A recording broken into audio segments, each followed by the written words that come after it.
Folks, Black Star Network is here. Hold no punches! I'm real revolutionary right now. Black power. Support this man, Black Media. He makes sure that our stories are told. Thank you for being the voice of Black America, Roland. Stay black. I love y'all. All momentum we have now, we have to keep this going. The video looks phenomenal. See, this difference between Black Star Network and Black-owned media and something like CNN. You can't be Black-owned media and be scared. It's time to be smart. Bring your eyeballs home. You dig?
Today is Friday, September 27th, 2024. Coming up on Roland Martin Unfiltered, streaming live on the Black Star Network.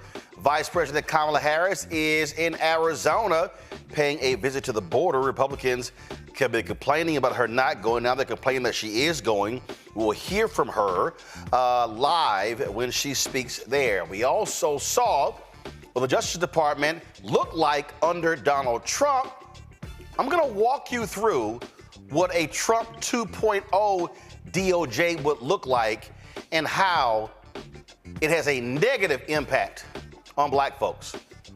More than 700 national security leaders have endorsed Vice President Kamala Harris for president. We'll talk to the leader of the National Security Leaders for America, one of the members. Also, we'll chat with the CEO of the Black Economic Alliance, who breaks down the vice president's economic plan. In New York, Mayor Eric Adams turns himself in, and also, of course, he pleads not guilty. And a Michigan judge, remember, he was the one who made this young girl put on a jail uniform because she was sleeping in his courtroom. Well, he got demoted. We'll tell you what his new job is. Plus, we'll talk to a lawyer about who's been going viral, breaking down Project 2025 on social media. You don't want to miss that conversation as well. Folks, it's time to bring the funk. I'm Roland Martin Unfiltered on the Black Star Network. Let's go. He's got it. Whatever the miss, he's on it. Whatever it is, he's got the scoop, the fact, the find. And when it breaks, he's right on time and it's rolling. Best believe he's knowing. Putting it down from sports to news to politics. With entertainment just for kicks, he's rolling.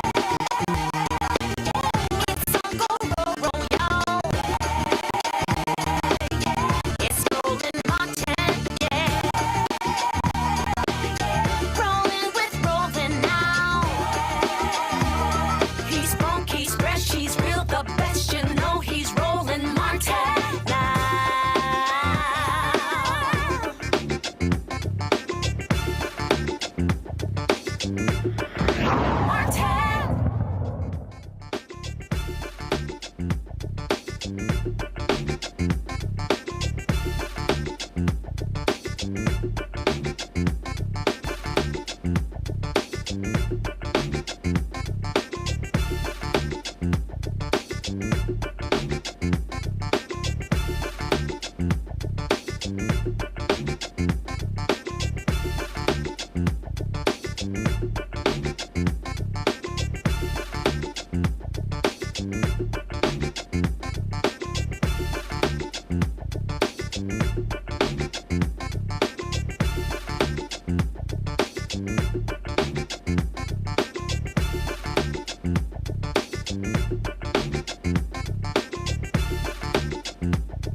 Hey, folks, Roland Martin here for the time of the Black Star Network. Some breaking news literally just came in moments ago. The Justice Department, they are suing Alabama for violating the federal law prohibition on systematic efforts to remove voters within 90 days of an election. This press release literally just dropped about 10 or 12 minutes ago.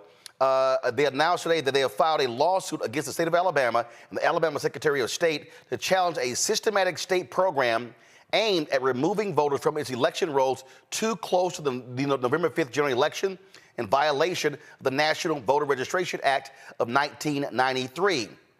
Quote, the right to vote is one of the most sacred rights in our democracy, said Assistant Attorney General Christian Clark of the Justice Department's Civil Rights Division.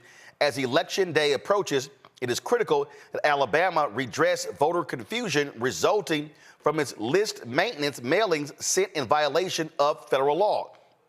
Officials across the country should take heed of the National Voter Registration Act clear and unequivocal restrictions on systematic list maintenance efforts that fall within 90 days of an election. The quiet period provision of federal law exists to prevent eligible voters from being removed from the rolls as a result of last-minute, error-prone efforts. The Justice Department will continue to use all the tools it has available to ensure that the voting rights of every eligible voter are protected. Now, it said the same press release said on August 13th, Secretary of State of Alabama announced the launch of a process to remove non-citizens registered to vote in Alabama. This was 84 days before the November 5th general election. The Justice Department's review found that both native-born and naturalized U.S. citizens have received letters stating that their voter record has been made inactive and that they have been placed on a path for removal from Alabama's statewide voter registration list. Now, folks, keep in mind, you now have the creation of a second district that could elect an African-American from Alabama. It's not a majority black district. It is an opportunity district. You have Shalom Figures, who is running for that particular seat.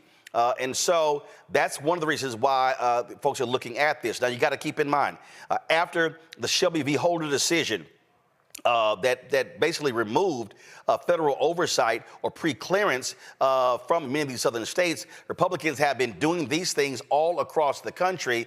We saw in North Carolina, some 700,000 folks were removed. We saw it happening in other states as well. Florida has done it. Texas has done it. But this is, of course, the federal government suing these states, suing Alabama for what they've done. And so, again, this dropped literally about 10 minutes ago.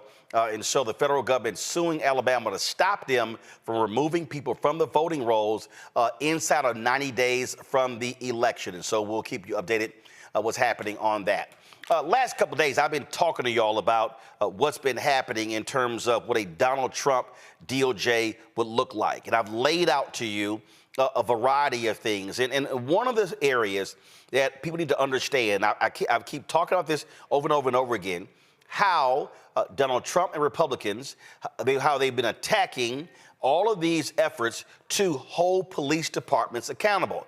Yesterday, the DOJ, Civil Rights Division, Kristen Clark, they announced what they found against Lexington, Mississippi. Now, I told you all this, and it's still real. The Biden-Harris administration, their DOJ, they have launched 12 patterns and practices investigation against police departments nationwide.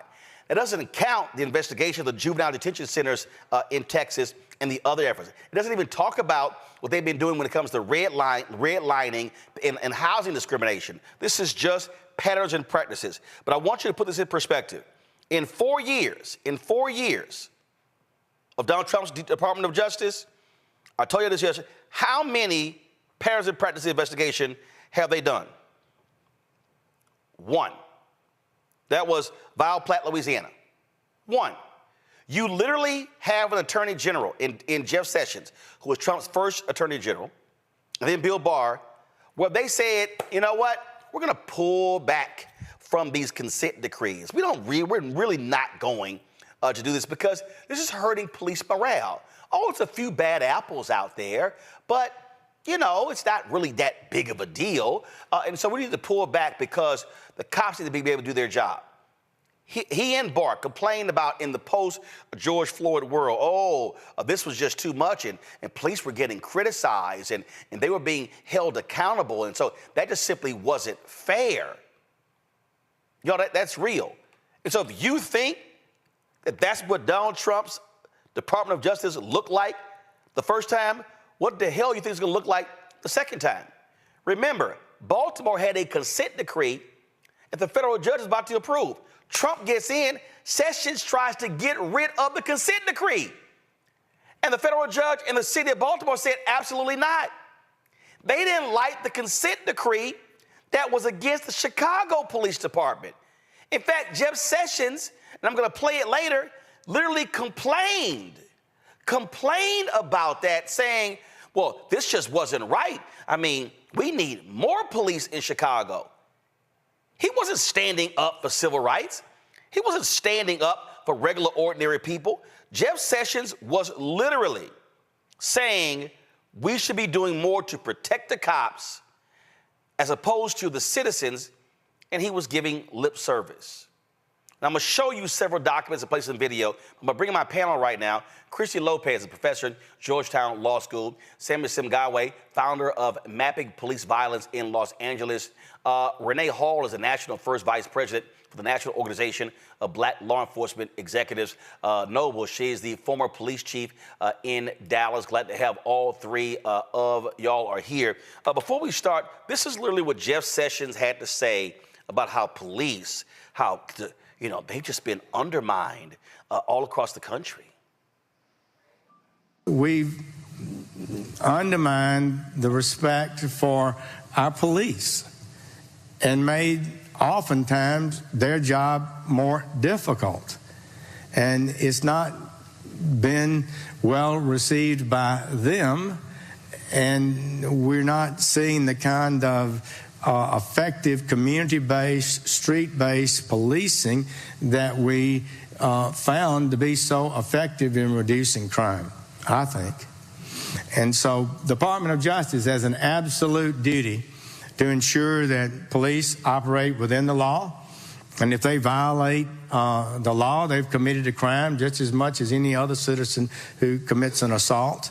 And we'll do our duty. I've done that as United States Attorney to prosecute police officers who do wrong. But we need, so far as we can, in my view, help police departments get better, not diminish their effectiveness. And I'm afraid we've done some of that. So we're going to try to pull back on this. And I don't think it's wrong or mean or insensitive to civil rights or human rights. I think it's out of a concern to make the lives of people, in particular the poor communities, minority communities, live a safer, happier life, so that they're able to have their children outside and go to school in safety, and they can go to the grocery store in safety and not be accosted by drug dealers and get caught in crossfires or have their children seduced into some gang. So we can do better about this, and that is part of what my thoughts are about this whole situation. Lying the whole time. You know, when he left, 3 Republican attorney generals put this opinion piece in the Washington Post. Go to my iPad. When you go through this piece right here, it was Bill Barr, Edwin Meese, Michael Mukasey. When you go through this piece, they talk about the great job that he did and his deep commitment to the Department of Justice and how, look at this, he made him a nominee of unexcelled temperament. And it goes on and on. Sessions took office after the previous administration's policies had undermined police morale with the spreading Ferguson effect, causing officers to shy away from proactive policing out of fear of prosecution. You see how they tried to justify steep declines in the rate of violent crimes from 1992 to 2014 were reversed in the last administration's final 2 years, with violent crime generally up 7%, blah, blah, blah, blah, blah. Many people were concerned that the hard-won progress of earlier years would be lost. Look at this here. So when you keep going, and I was going through it, y'all, and something just jumped out at me. I kept going through it. And how he did immigration, and he did this, and America's freedom of speech, and how he protected religious expression. And I just kept going. And I kept going. Look at this here. Hezbollah, narco-terrorism. You get to the end. Not a single word about police reform or civil rights in this entire piece. That, folks, is what you need to understand in what you are dealing with. Now, why am I laying all of this out? Because Donald Trump has already talked about his tough talk. In the next hour, we're going to talk about Project 2025 and what it says here. But you need to be mindful that if Donald Trump gets back into the Oval Office, what you heard yesterday, that ain't happening. you're not going to have patterns and practices investigation. You're not going to have police who are held accountable. You're not going to have a Department of Justice that's aggressive when it comes to prosecuting hate crime laws. You're not going to have a Department of Justice that is aggressive in dealing with racial, first of all, racism in lending, housing discrimination. None of that stuff is happening. All of those things that you've seen in the last 4 years under the Biden-Harris DOJ ain't gonna happen. And one area where black folks must be scared to death is if Donald Trump allows police to run amok in this country. I want to start with you, Christy. You wrote a piece in the Marshall Project, why Jeff Sessions should police the police. Consent decrees can improve law enforcement even in cities that aren't investigated. One of the last acts of Jeff Sessions, Christy, was putting out a memo, literally changing how the DOJ targets and deals with consent decrees. And so we are dealing with a Republican Party that is so hardcore right-wing, they despise consent decrees, which are there to protect regular, ordinary citizens. Yeah, thanks, Roland. That's exactly right. Consent decrees are hardly radical documents. All they do, they're documents that say, hey, we found that you're violating the Constitution and violating people's rights and people are getting hurt and killed. And so this is a plan for you to violate or to actually follow the law. You know, it is a pro-rule of law document. And one of the things that was so not ironic, but telling about Jeff Sessions is that he couched much of what he said in this rhetoric of states' rights, which I think is chilling enough coming from Jefferson, Beauregard, Sessions. But he was trying to say that the federal government shouldn't be going in and telling police what to do, that the states should do that. And yet, after he insisted that the Civil Rights Division retreat from the consent decree negotiations in Chicago, the Illinois Attorney General stepped in to continue those negotiations and to reach a consent decree. And he actually made the Department of Justice file an opposition to what the state was doing. So this isn't about any sort of, principle or, higher sort of commitment to the rule of law. It's just about not wanting to rein in the police and letting them do. He wants to let them do what they want. And we know that Trump feels the same way, and we can expect that the next administration would be much worse than the last one. Renee, what jumps out here is that the reason the federal government is so important here is because of oversight. In the history of black people in this country, the last place black people could get justice was because of the federal laws, because of what Christy just said, how states' rights and how these states operated. Black folks look to the federal government, not just when it comes to policing, not just when it comes to hate crimes, but in education, in housing, in everything, because the U.S. Constitution was totally different than many of these state constitutions. So, but when you have individuals who are giving this states' rights rhetoric, who do not want the DOJ to have a firm hand, that should scare to death regular, ordinary citizens, because if left to their own, up to their own devices, we're going to see more Lexington, Mississippis all across the country. And we know about the patterns and practices investigation and the consent decrees that have been in Cleveland, that have been in Chicago, that have been in Philadelphia, that have been in New Orleans, and on and on and on. Thank you, Roland. What I would like to say is I grew up in the Detroit Police Department, and we had a consent decree for more than 13 years.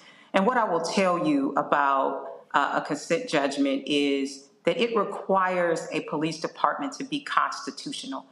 It requires a police department to ensure that the community is thought about. And I think what I need to deny here or refute is the fact that a consent decree somehow limits officers' ability to do their job. And none of that exists. It requires officers to do their jobs constitutionally and make sure that when they do their jobs, that they're taking the consideration of individuals, because there is dignity in authority. And that's what a consent decree actually requires of a police department. What I will say is that Under the Trump administration, when you say you're going to unleash law enforcement or give law enforcement total power and authority, power corrupts and absolute power corrupts absolutely. So no one should have absolute authority and no one should be above the law. What the requirement is in this country and leaders in law enforcement want is to make sure that we focus on the safety of our officers and the safety of our community, and they're not mutually exclusive. We want to make sure that everyone has an opportunity to have an encounter. Everyone needs to have the opportunity to call on law enforcement if there is a concern. But they also need to have the right that when law enforcement shows up, that they show up ethically, integral, and with the utmost respect, even when they're showing up to take someone to jail. And I think that when we continue to perpetuate the thoughts that police officers will have this ultimate authority and that there's some level of corruption in that, we put officers at risk as well.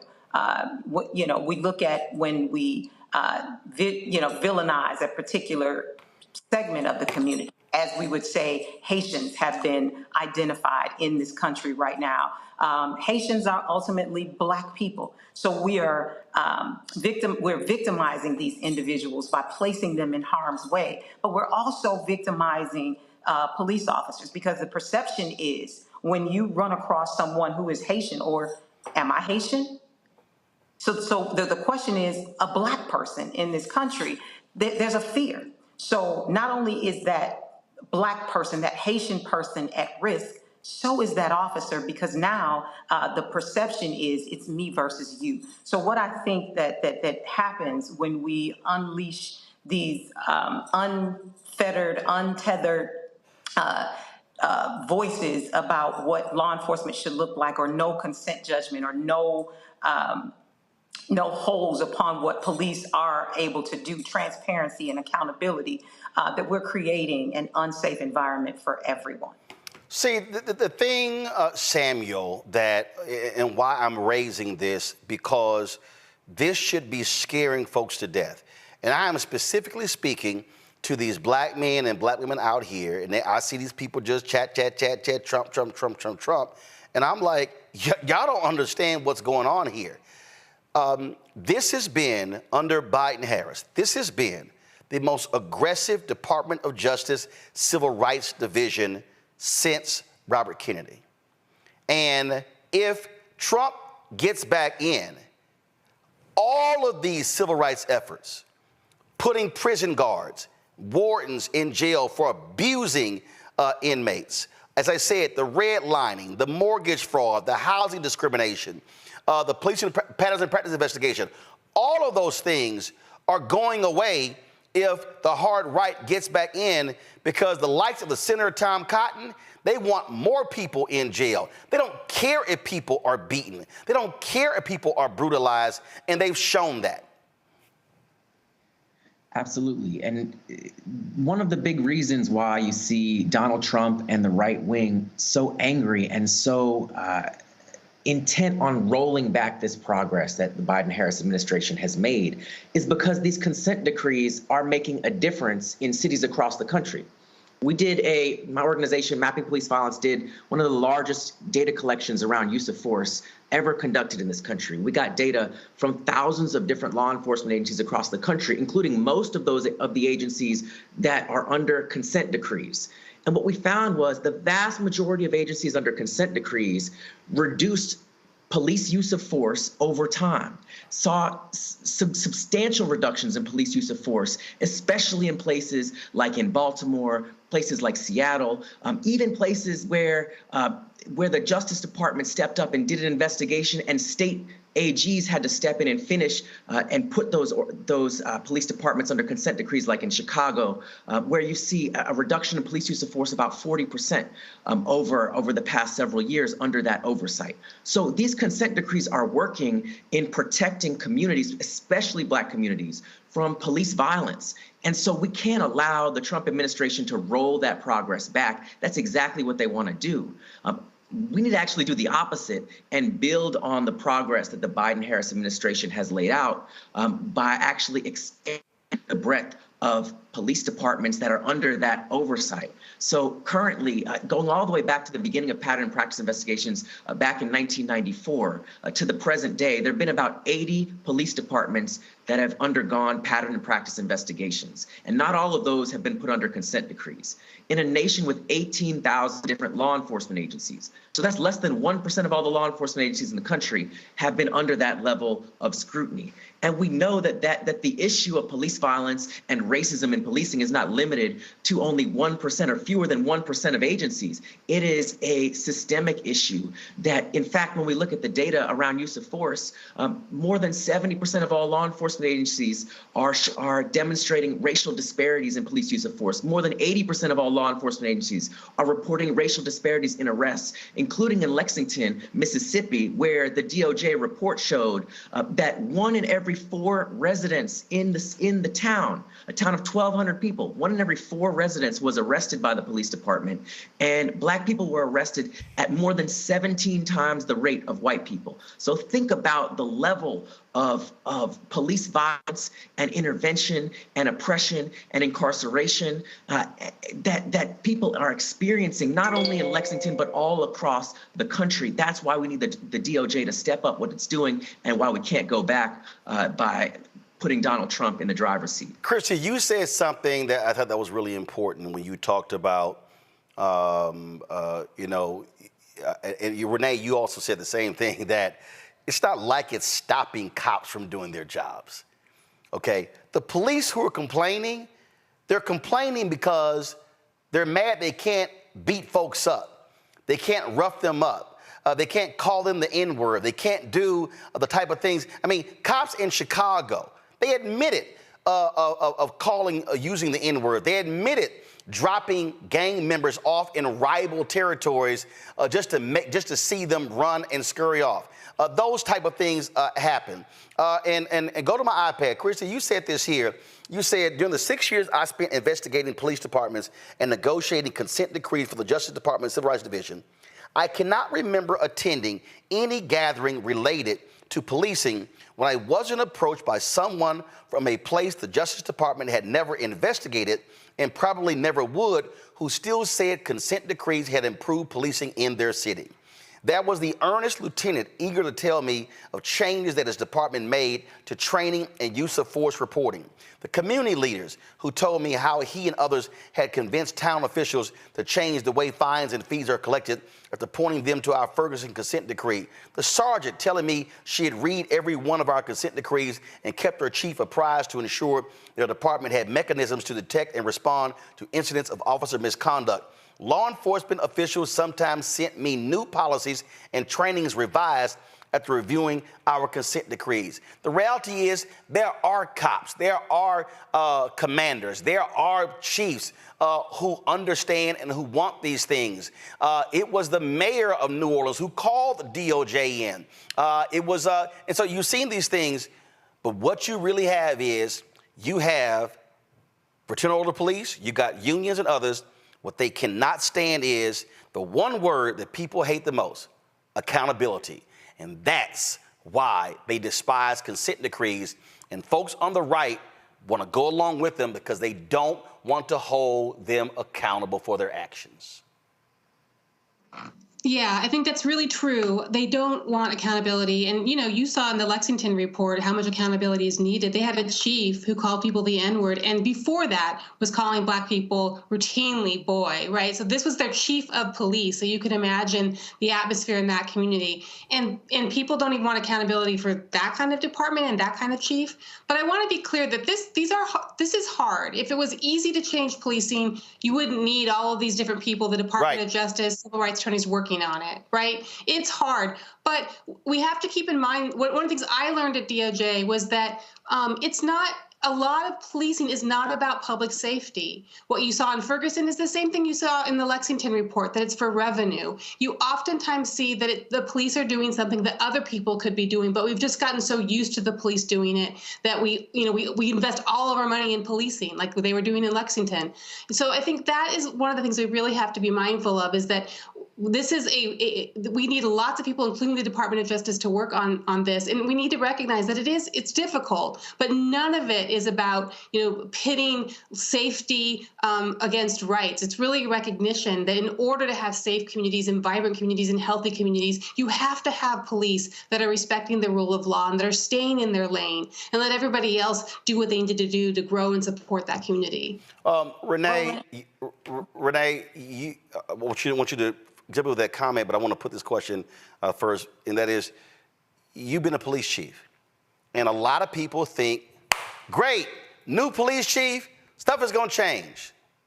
But the reality is, it is hard as hell when you start drilling down, because I saw it living in Chicago. Cops who ran superintendents out. I've seen other cities where police officers, oh, hell no, we're going to oppose every single thing. I've talked to police chiefs who have been frustrated that even though they have this lofty title, they actually can't turn this battleship around because of massive resistance of people who do not want to do the right thing by its citizens. Go ahead. So I wanted to start by saying I would be remiss if I did not tell you that when we speak of law enforcement, it is unfair to speak in generalities and in absolutes. I spent more than 2 decades in law enforcement in 2 major cities, in Detroit and in Dallas. And I would have been appalled if people felt that I was this racist police officer who was unethical and used unnecessary force on a regular basis. So I just want to say that we're not talking about all police, but we do have individuals in law enforcement that challenge the ethics and the integrity of law enforcement. And it's those individuals that we speak of. And so it's those individuals that if we allow to go unchecked, if we allow there to be no accountability and no transparency, then that is the danger and what makes our communities unsafe, as much as having any level of violence or crime in our communities. But Roland, I do want to hit on the fact that leadership matters. And it's extremely important. And oftentimes when you have a leader who comes in and wants to address culture in law enforcement, and let's be clear, culture in law enforcement is what creates the Sonia Masseys, the George Floyds. When we see these and I could go on and on and on, but it's the culture of law enforcement that we see that creates that. But oftentimes when you have a leader who wants to challenge the status quo, you do have associations and unions who will do whatever it is that they can. And they have this power and this level of authority, this the financial ability to contribute to coffers of those city managers, mayors, council members, and even other elected officials to have the influence to push out those individuals who are attempting to change the trajectory of law enforcement and make sure that we're holding people accountable, that we are making sure that those 21st century best practices are in place so that we don't have to have a consent judgment. There are patterns and practices that are ideal, that have been laid out by 21st century best practices that all agencies can follow to ensure that law enforcement is ethical and transparent and accountable and community oriented. We teach police how to be police. And if we have general orders and policies and procedures in our police agency that teaches them how to do it ethically, constitutionally, and with the highest level of integrity, then that's what we produce in our agencies. But we have to have the ability to create that without the influence of individuals who have a little bit more power than those leaders who show up to make those changes and who don't get an opportunity because there are forces that are working against them and force them out of that situation. And Samuel, the reality is politicians, they covet the endorsements of police unions on the local, state, and federal level. They understand the power that they have, what they give in terms of resources, and also the public pays attention to who police unions and fire department unions, who they actually endorse. But what we're seeing here, we're seeing an increasing number, and y'all track this, an increasing number of people who are still being shot by police.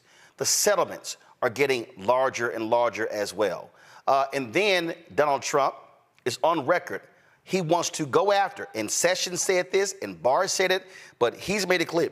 They are going to go after progressive DAs, and they talk about, oh, they're soft on crime. No, they're mad that district attorneys are actually increasing number, are prosecuting cops for their actions.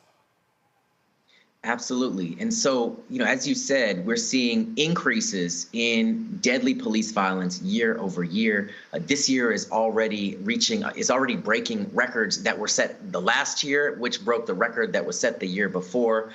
So we can't pour gasoline on this fire and make everything worse by electing Donald Trump.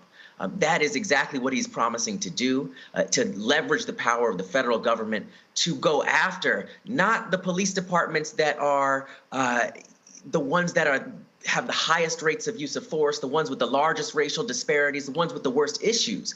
No, he wants to weaponize the Justice Department to go after the prosecutors who are actually stepping up to do things differently and to not lock a whole bunch of people up for low-level, non-violent issues and arrest a whole bunch of people and charge them for turnstile jumping in the subways. He wants to go after those prosecutors. He wants to go after the police departments that are deciding to actually implement best practices and reduce police use of force over time in ways that keep communities, especially Black communities, safe from police violence. So he's promising to pour gasoline all over this issue and make things worse. Whereas I think the alternative is we actually can see with some of these police departments that are under consent decrees that have started to make progress, we can start to see what actually works, that other police departments can emulate best practices they can adopt to begin reducing police violence nationwide and finally begin bringing those numbers that we keep seeing going up and up down over time so communities can finally see some relief from record levels of police violence that we've been tracking. And it's important to note that, while we talk about record levels of people who are being shot and killed by the police, for every person killed by the police, what we've also found is that there are more than 300 additional people who are impacted by non-fatal police use of force and violence. So this issue is way bigger than often gets reported. And for every person who experiences police violence or use of force, there are hundreds more who are arrested, who are disrespected, who are unfairly and unlawfully incarcerated. So this is something that touches so many people's lives. And so this is where the federal government can really step up and continue to lead in making progress in addressing this issue rather than going back to the types of policies we saw under the Trump administration that was encouraging the worst impulses of law enforcement across the country. Final comment from Christy and Renee. Samuel touched on that. Christy, you first. Are you concerned with what you have heard from Donald Trump, that if he beats Vice President Kamala Harris, that that spells doom and gloom for the DOJ Civil Rights Division that you spent so much time working for? Yeah, I wish I was exaggerating, but I really do think it could be the end of the Civil Rights Division as we know it. And I don't say that lightly. There was great damage done under Sessions and the first time that Trump was president, but he's vowed to actually move people out of Civil Rights Division, have them do other things. And I don't think he's playing. On the other hand, you have right now, DOJ is really learning and building on the lessons they've learned over the years and making these consent decrees better. And so I really, they're just on the verge of really a breakthrough, and to go back to something that could really put us back 50, 100 years is really killing to me. Renee, are you concerned when you hear Trump say, I will give police officers 100% immunity so they can do their jobs? So when you hear what he has to say, when you look at Project 2025, does that scare you in terms of, hey, this guy's saying I'm going to give free license to road cops to go out there and do whatever the hell they want and not face any retribution?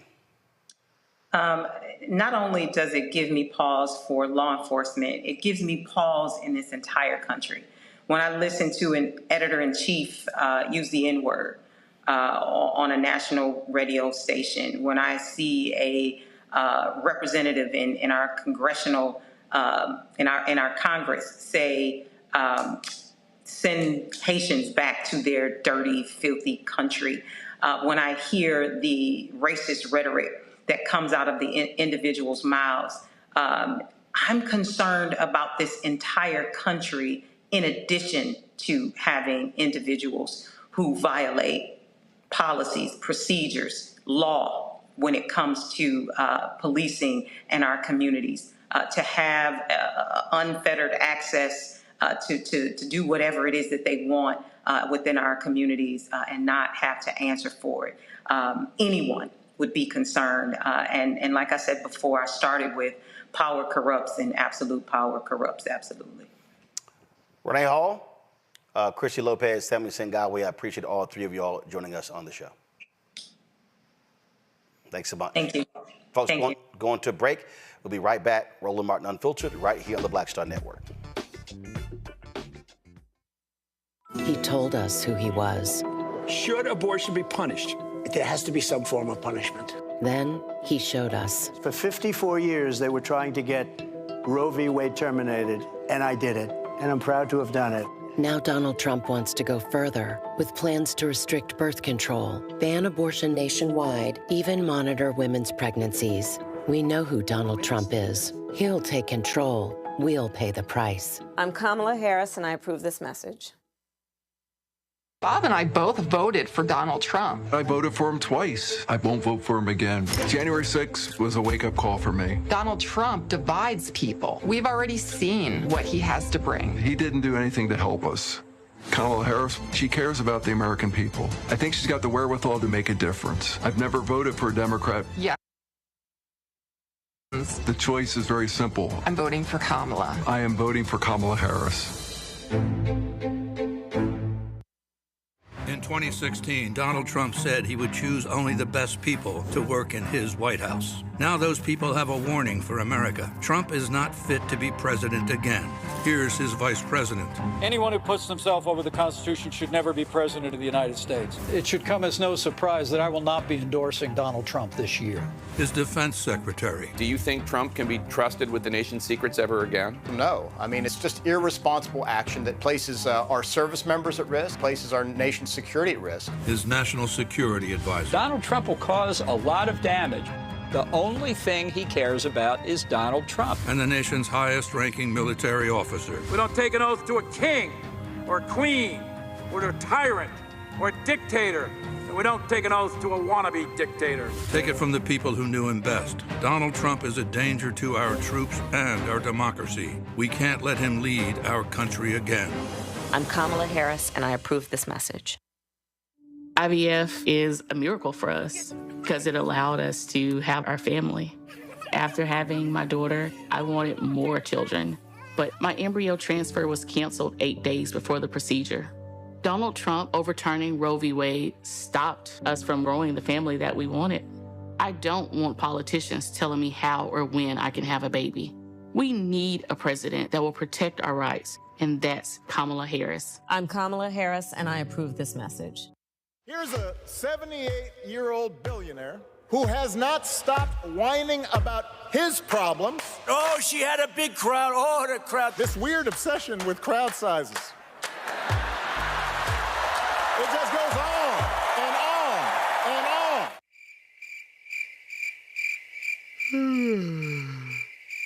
America's ready for a new chapter. We are ready for a President Kamala Harris. I'm Kamala Harris, and I approve this message. The overturning of Roe almost killed me. I had a blood clot in my uterus that caused my labor to have to be induced because of the overturn of Roe v. Wade. I wasn't able to get life-saving treatment sooner. I almost died. And that's because of the decision that Donald Trump made. I was able to get Roe v. Wade terminated, and I'm proud to have done it. The doctors and nurses were afraid that if they treated me in the incorrect way, that they would be prosecuted for that. And that's appalling.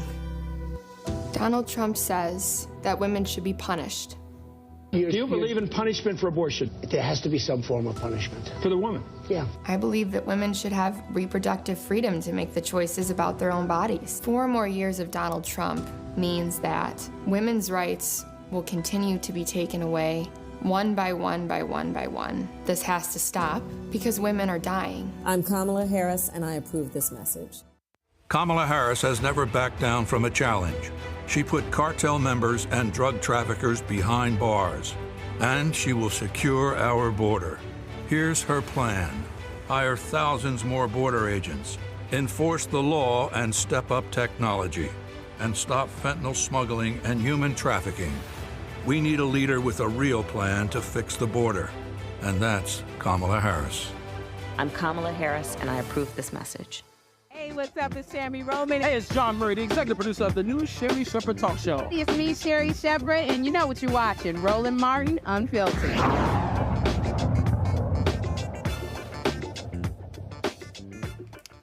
All right, folks, I want to bring in my panel right here to talk about the conversation that we just had. Michael Imhotep hosts the African History Network show out of Detroit. Robert Patillo hosts People, Passion, Politics, News and Talk 1380 WAOK out of Atlanta. And Jelanda Jones, state representative and lawyer out of Houston. Robert, I'll start with you. I've been talking all the weekends. I've been specifically talking to black men and also these black women out here talking Trump.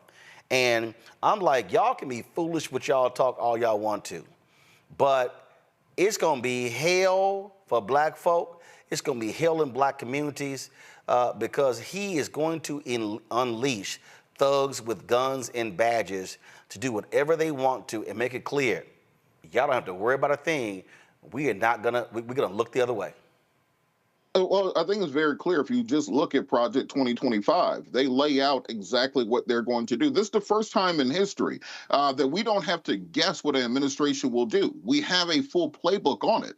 And just look at what happened with Clay Higgins in Congress yesterday or a couple of days ago. When you were talking about in this way about Haitian Americans, I'm Haitian American, so I take it personally. These people have no respect for black folks. They can't tell the difference between a African American, a Haitian, Nigerian, or anything else. They only see black and only see us as being someone that they need to control and destroy. And when you say you're going to pardon the January 6th protesters, you're going to pardon police officers who are convicted of excessive force, you're going to withdraw from consent decrees, you're going to make it easier for police officers. Just play the clips of Donald Trump talking to police organizations when he says, I want you to rough them up a little bit as they're getting into the car. Well, don't cradle their head when you're pushing them down. Use a little bit extra force. But meanwhile, when he's getting arrested, he's in a black car. He's walked into his own private entrance. He takes a photo. He goes out.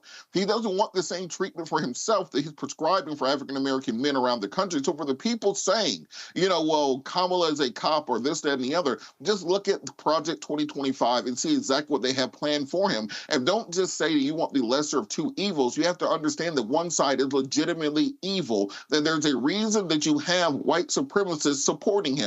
If you want to know who someone is, look at the company they keep. You're going to see a lot of Confederate flags at those Trump rallies that you're not going to see at the Kamala Harris rallies. It's real clear here, Michael, what's going on here. And the reason I think we have to keep raising this point is because we got to remind folk, some of the people can be hollering, oh, man, I had money in my pocket. Yeah, you might have had money in your pocket, but there was some other folks getting beat upside their head because of this fool. Absolutely, Roland. I'm glad you're talking about this and putting this all together. One of the reasons why you had money in your pocket was because of the $1.9 trillion American Rescue Plan, which gave you $1,400 stimulus checks and gave you the child tax credit, which lifted 1 million black people, 1 million black children out of poverty. And that was passed by Biden and Harris through a Democratic Congress and Democratic Senate, and no Republicans in the House or Senate passed that bill. So you need to understand how this actually works, okay? Secondly, I'm glad you mentioned Jefferson Beauregard Sessions, because not only did Jeff Sessions do that speech and say they need to take a hands-off approach to policing, and he was Donald Trump's first attorney general. He also, you mentioned him trying to back out of the Baltimore consent decree. He also tried to back out of the Chicago consent decree as well, which was being put in place right when Trump took over, when he won in 2016. Something else that Jefferson Beauregard Sessions did that does not get talked about a lot is President Obama in 2013 put together the National Commission on Forensic Sciences. And this was designed, he brought together experts in the field, and this was designed to reduce the number of people who are wrongfully convicted based upon bad science, bad forensics, and convicted and also put on death row. Jefferson Beauregard Sessions disbanded this commission when he became Attorney General because he said it was not necessary. Okay, and we know that African Americans disproportionately make up the people on death row, like Marcellus Williams that we just saw a few days ago be executed.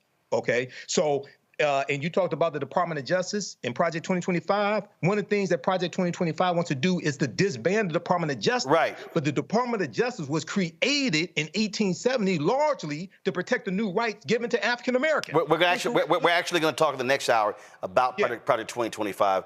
Let me quickly go to Jolanda here. Jolanda, again, Donald Trump is a threat to any community because he is going to allow law enforcement to do whatever they want. He said it, and if we thought they only investigated one police department the first time, they ain't looking at nobody if he wins again. They just gonna let them do whatever they want.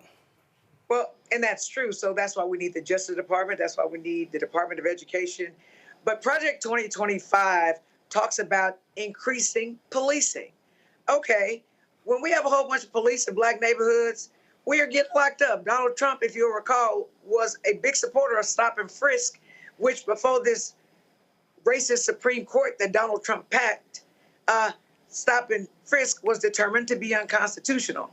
Donald Trump wants to take away money that would go to social programming. Social programming for, to help lower black folks not having opportunities to get the police out of their lives. No. He said clearly he will withhold money from any city that does not institute stop and frisk. But you just made my point for me. Okay, that's happening in Texas where we won't even expand Medicaid because it comes from Democrats and they want for people to be suffering health-wise. So it's the same sort of thing that they're doing with denying access to health care with the police. As I said before, some communities have the police who protect and serve.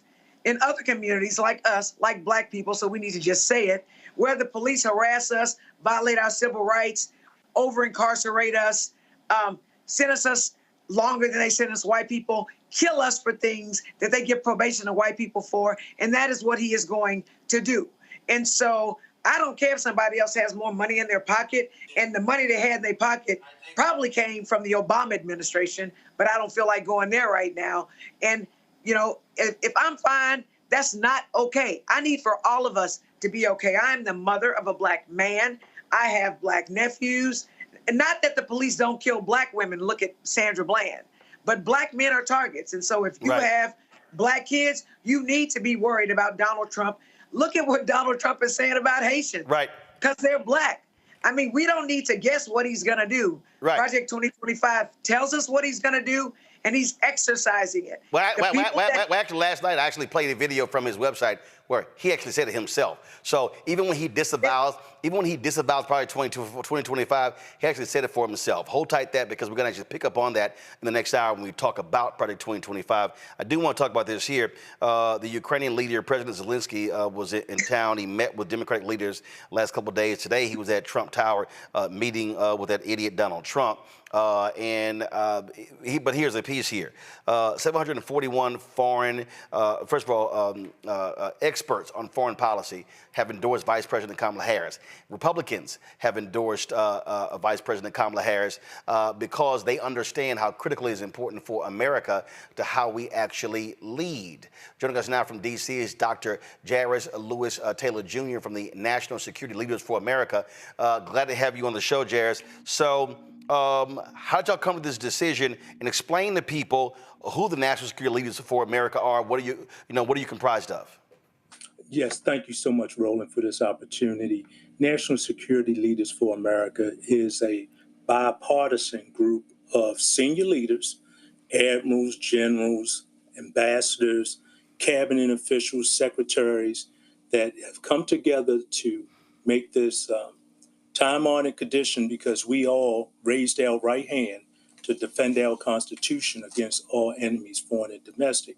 And we believe collectively that Vice President Harris is day one Commander-in-Chief ready based upon her national security experience, her time in the Oval Office, her time in the Situation Room, and also she has met with over 150 world leaders, traveled to 21 countries, and she is the most qualified of any former president with experience in the national security realm other than current President Biden. Look, you're dealing with issues all across the globe, and you need someone with the right temperament. Donald Trump loves to try to portray he's a strong man. In the debate, he actually talked about how a Hungarian dictator endorsed him, and that's the kind of leadership we need. I don't think Americans actually want to have a foreign dictator praising someone running for president of the United States, because we don't have dictators in this country. But that's really what Donald Trump wants to be. He said it on day one. And as Maya Angelou stated, when someone tell you who they are, believe them. And Vice President Harris believes in collaboration. She believes in team building, as evident by the 50 countries that supported Ukraine. And she unequivocally stated that she wants and support Ukraine to win the war on Russia, against Russia. That right there should be at the heart of every American. And we as national security leaders believe in freedom, we believe in democracy, and we believe in the rule of law. We, again, have raised our right hand to defend our country against all enemies, foreign and domestic. And unfortunately, former President Trump do not believe in that. He wants to abide by the rules of dictators and be a dictator himself. In terms of this endorsement, are there any plans for these national security leaders to fan out across the country, doing radio, doing television, talking her up, talking her candidacy up, and explain to people how critical this is? Yes, we are. We have 2 bus tours scheduled. First one on the 8th of October, and it's going to go to Pennsylvania and then to Lansing, Michigan. And then we have a southern swing that's going to hit Georgia and South Carolina on the way up to cover southern states, to just let folks know that here's an opportunity that your foreign leaders, security leaders, national security leaders who have a vested interest in our country, we stand with Vice President Harris and her candidacy. All right, then. J.R., we certainly appreciate it. Thanks a lot. Thank you so much. All right, folks, going to a break. We come back. New York City Mayor Eric Adams pleads not guilty. We're going to talk about that. We're going to talk about also lots of other news today. Trust me, stuff we want to cover. Plus, Vice President Kamala Harris is going to be speaking in the next hour live from Arizona. We'll be covering that right here on the Black Star Network. Support the work that we do, folks. Join our Bring the Funk fan club. Send your check and money order to P.O. Box 57196, Washington, D.C. 20037-0196. Cash App, we're still working out Cash App, so we're trying to get them straight. So I'll give you that once we actually have it, because they've changed their rules, greatly impacting us. PayPal is R Martin Unfiltered, Venmo RM Unfiltered, Zelle, Roland at RolandSMartin.com, Roland at RolandMartinUnfiltered.com. We'll be right back. He told us who he was. Should abortion be punished? There has to be some form of punishment. Then he showed us. For 54 years, they were trying to get Roe v. Wade terminated, and I did it, and I'm proud to have done it. Now Donald Trump wants to go further with plans to restrict birth control, ban abortion nationwide, even monitor women's pregnancies. We know who Donald Trump is. He'll take control. We'll pay the price. I'm Kamala Harris, and I approve this message.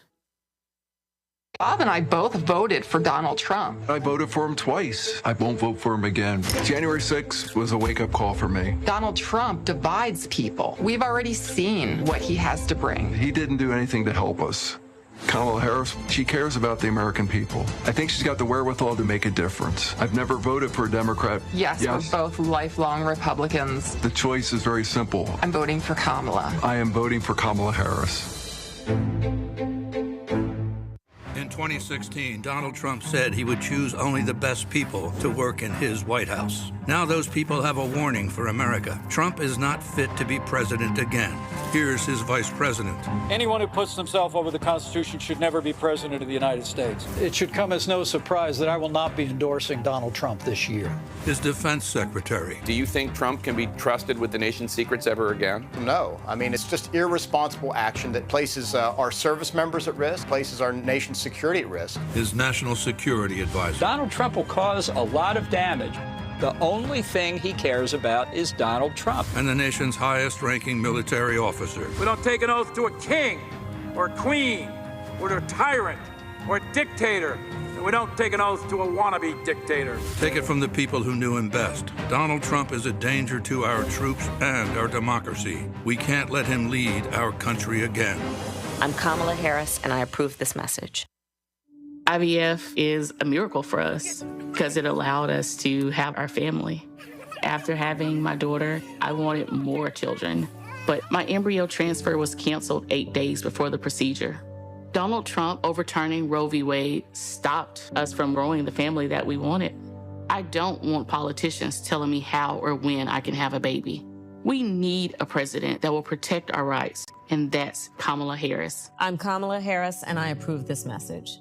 Here's a 78-year-old billionaire who has not stopped whining about his problems. Oh, she had a big crowd. Oh, the crowd. This weird obsession with crowd sizes. It just goes on and on and on.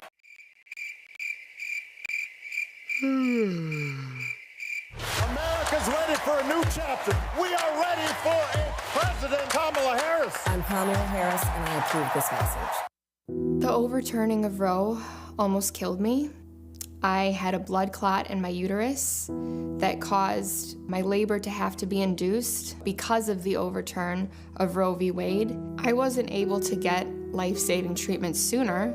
I almost died. And that's because of the decision that Donald Trump made. I was able to get Roe v. Wade terminated, and I'm proud to have done it. The doctors and nurses were afraid that if they treated me in the incorrect way, that they would be prosecuted for that. And that's appalling. Donald Trump says that women should be punished. Do you believe in punishment for abortion? There has to be some form of punishment for the woman. Yeah. I believe that women should have reproductive freedom to make the choices about their own bodies. 4 more years of Donald Trump means that women's rights will continue to be taken away one by one by one by one. This has to stop because women are dying. I'm Kamala Harris, and I approve this message. Kamala Harris has never backed down from a challenge. She put cartel members and drug traffickers behind bars, and she will secure our border. Here's her plan. Hire thousands more border agents, enforce the law and step up technology, and stop fentanyl smuggling and human trafficking. We need a leader with a real plan to fix the border, and that's Kamala Harris.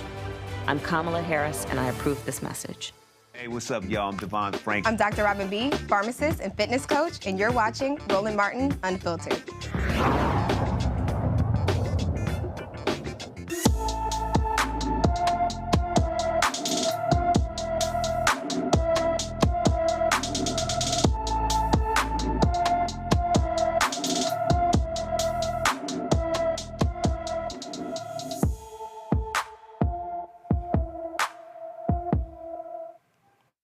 All right, folks, black and missing.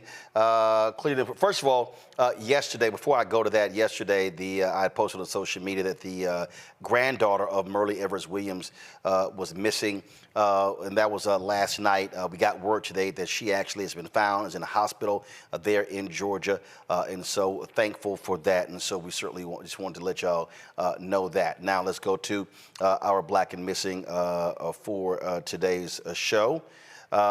First and foremost, folks, Malia Bouton, has been missing from her New Iberia, Louisiana home since August 16th. The 17-year-old is 5 feet tall, weighs 120 pounds, with black hair and brown eyes. Anyone with information about Malia Bouton should call the New Iberia, Louisiana Police Department at 337-369-2306, 337-369-2306. Well, New York City Mayor Eric Adams today pled not guilty to federal corruption charges after prosecutors accused him of using his power and influence to garner free trips, luxury hotel stays, and questionable campaign donations. Magistrate Judge Catherine Parker released Eric Adams after the hearing, but ruled he could not contact anyone involved in the indictment's allegations. The mayor will continue routine business contacts and communication with family members. The judge also allowed Adams to keep his passport. Adams has denied wrongdoing and said that he doesn't plan to resign.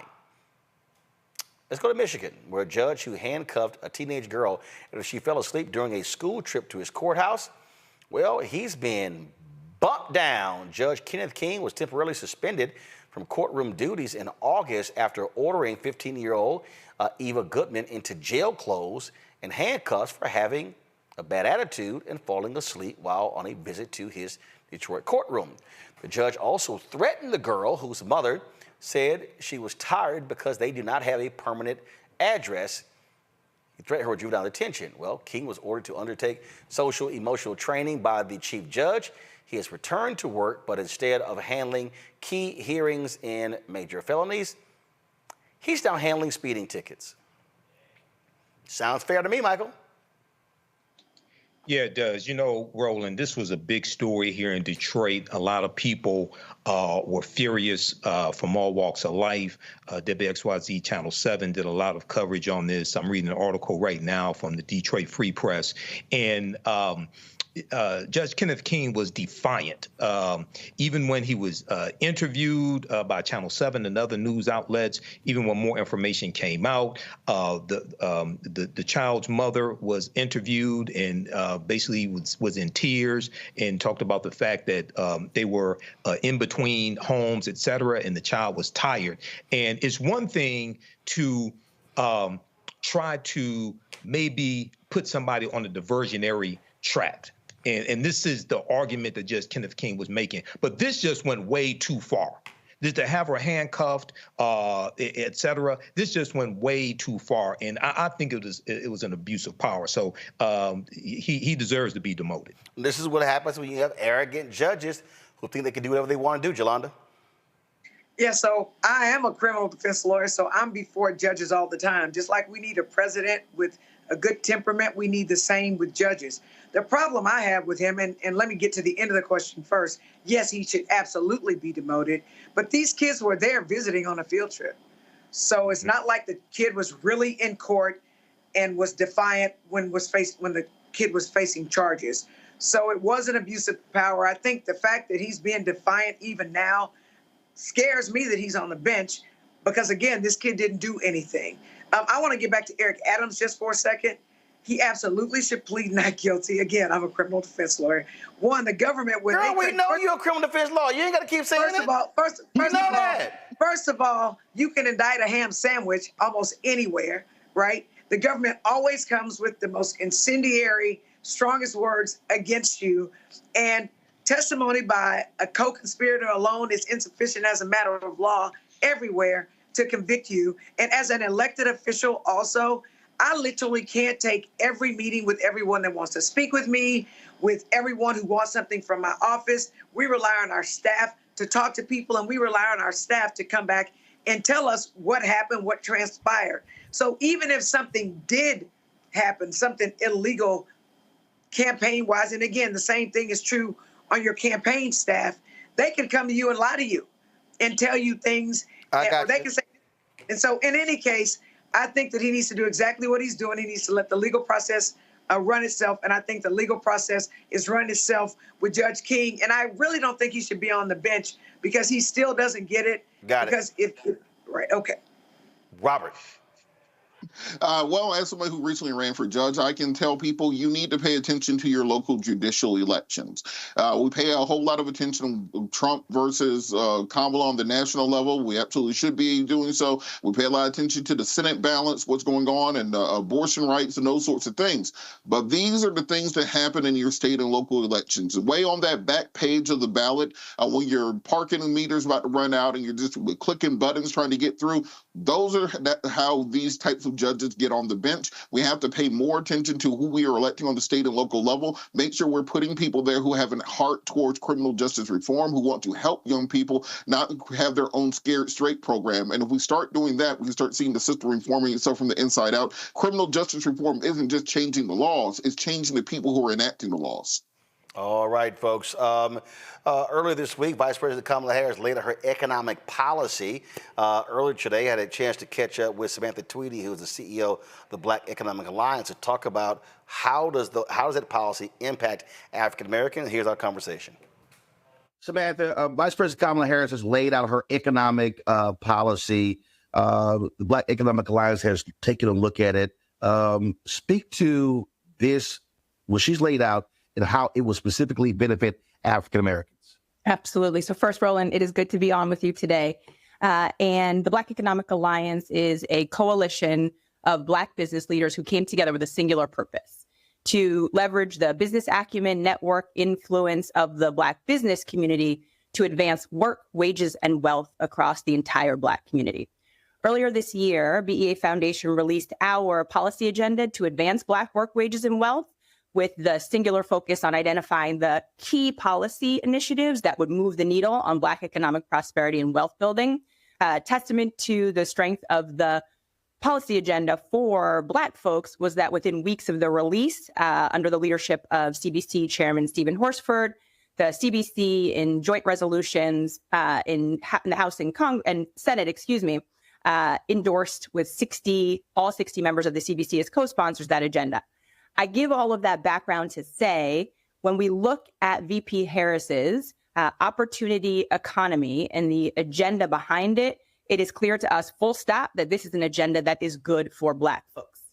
What I want to get to in a minute is that while that is true, full stop, period, it's also an economy, it's also an agenda that is good for growing the entire American economy. So a couple highlights that we saw in her agenda, which were reflected in our Black work, wages, wealth agenda, things like creating more housing to own and to rent, more good-paying jobs, lowering costs. And we see that she's giving more than 100 million working and middle-class Americans a tax cut, including, importantly, $6,000 for new parents during the first year of a child's life, making housing more affordable by building 3 million new homes through a new home buyer tax credit, helping more Americans experience the pride of home ownership by providing up to $25,000 for a down payment on a first home, investing in American entrepreneurship, spurring 25 million new business applications in our first term, expanding the startup expense tax deduction from $5K to $50K for new businesses, and I can go on and on and on.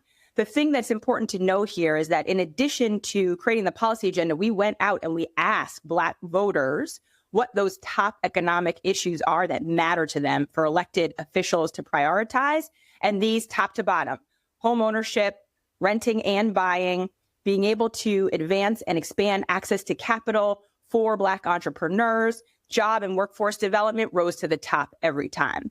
Now, as I mentioned, it's important, and I think when we talk about the context of this opportunity agenda and what it means for Black Americans, that we also call out that this is good for everyone. We have so much data that shows now that when we have an economic agenda like this, one that addresses the racial economic disparities across housing, access to capital, et cetera, what we see, and for example, in city data that came out that told us that if we had closed those kinds of economic disparities over just the last 2 decades, we would have added $16 trillion to the GDP. That's not just the Black GDP, right? That's not just the Black and brown GDP. That's the United States GDP. So the headline here is that this is an economic agenda that is very good for advancing Black economic prosperity and wealth building. And it's an economic agenda that's going to be good for business and grow the entire American economy. But how have you been drilling that down to the regular, average, ordinary brother or sister? And that's the issue that as I travel the country, I often hear folks say, hey, that's all great. That sounds all rosy, but I'm not feeling it. I'm not seeing it. It doesn't impact me. And so what are you doing to specifically communicate that to folks who ordinarily are not operating in Washington, D.C., in New York, who are not necessarily consumers of a lot of news? That's right. And that is so important. I mean, you say all the time here, right, Roland, that Black voters are not a monolith, number one. And number two, that we are going to, and Vice President Harris is going to need to, and every elected official is going to need to work for the vote. And that is going to be true so long as we are still at a place in this country where Black folks are at the losing end of a 6-to-1 racial wealth gap, where we're still looking at housing disparities that are as large as they were during Jim Crow. So we just want to make sure as a starting point that when we are talking to Black voters and with Black voters, that we are starting with that acknowledgement. Now, we just did polling, and important to call out that this polling happened once Vice President Harris was at the top of the ticket. So this is fresh and this is relevant. We did polling across the country with a prioritization on the battleground states that showed us that right now, economic issues are still top of mind for Black voters. And that's above immigration, national security, abortion, everything else. The other thing that the data found was that Black business leaders are the most trusted messengers on those economic issues.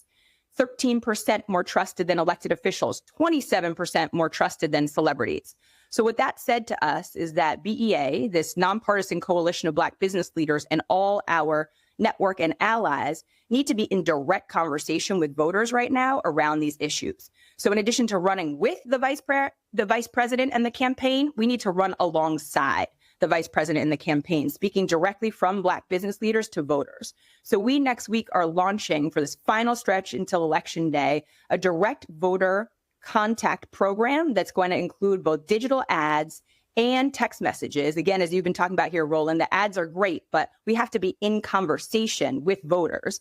And that's what we'll be doing. So across Pennsylvania, Nevada, Georgia, North Carolina, and Michigan, where very importantly, the number of infrequent Black voters will be decisive margins of victory, both for Vice President Harris, and we should note too, Hakeem Jeffries becoming the first Black Speaker of the House.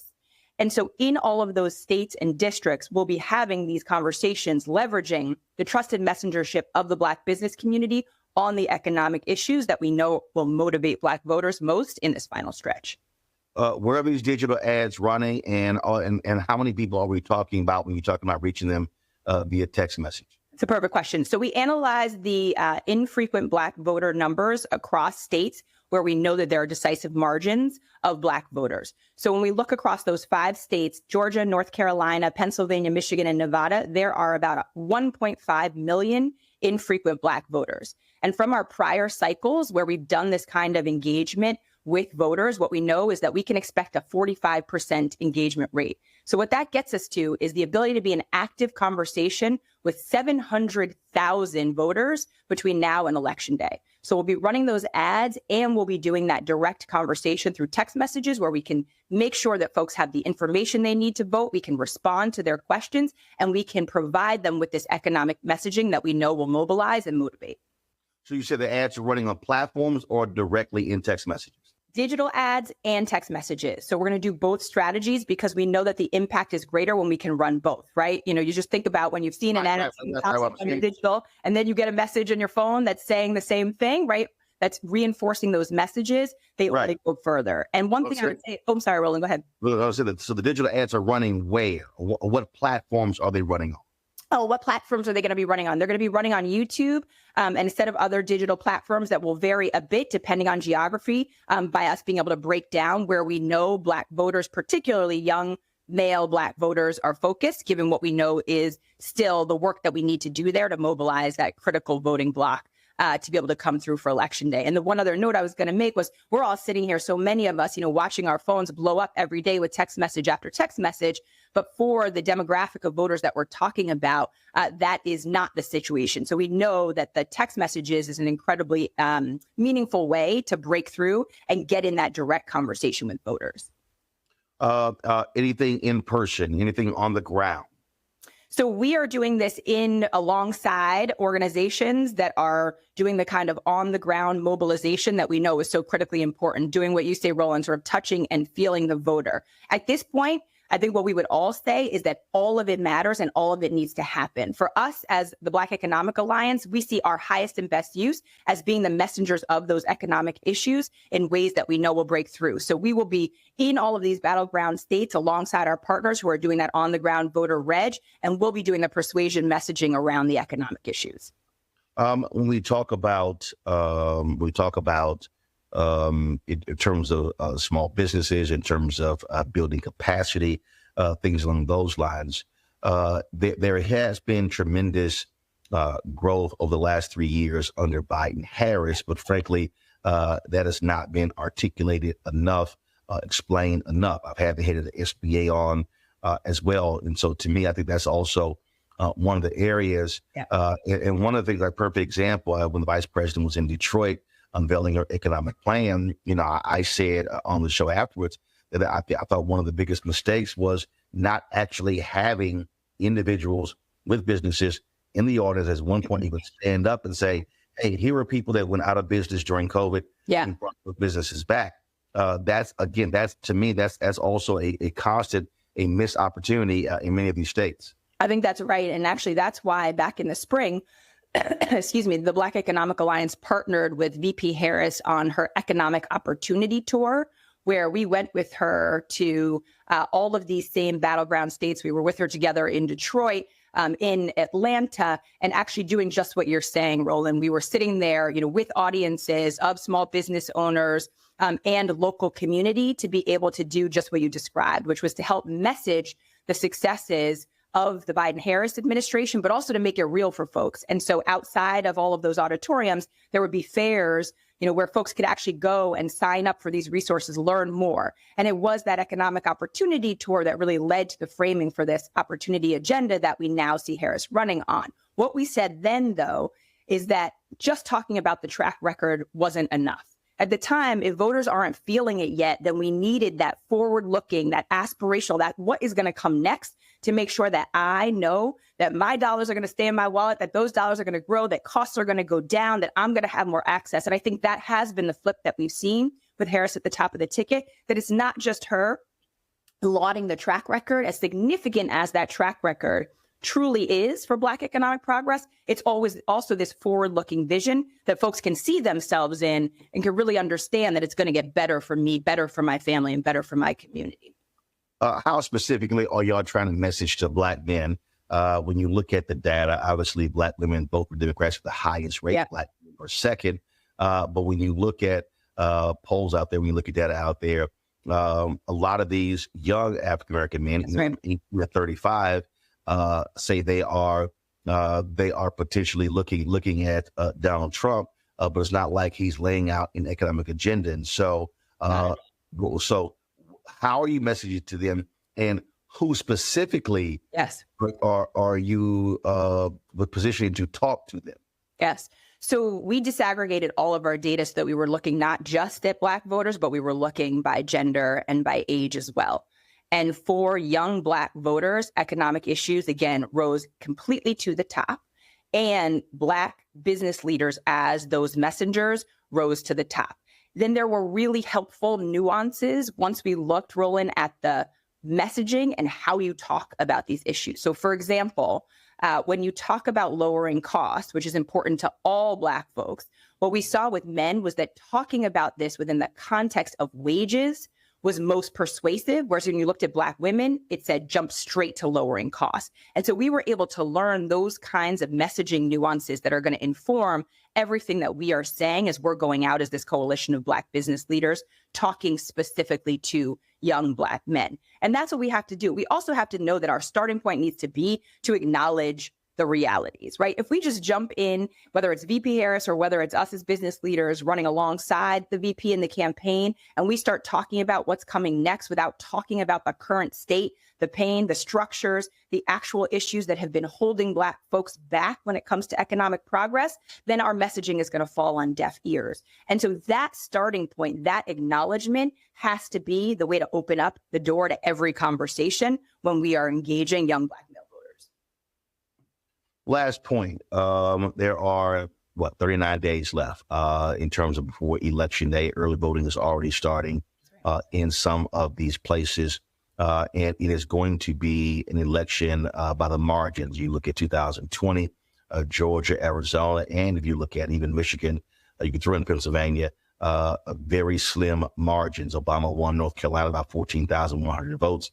In 2008, North Carolina potentially is a state that is in play for the vice president this year as well.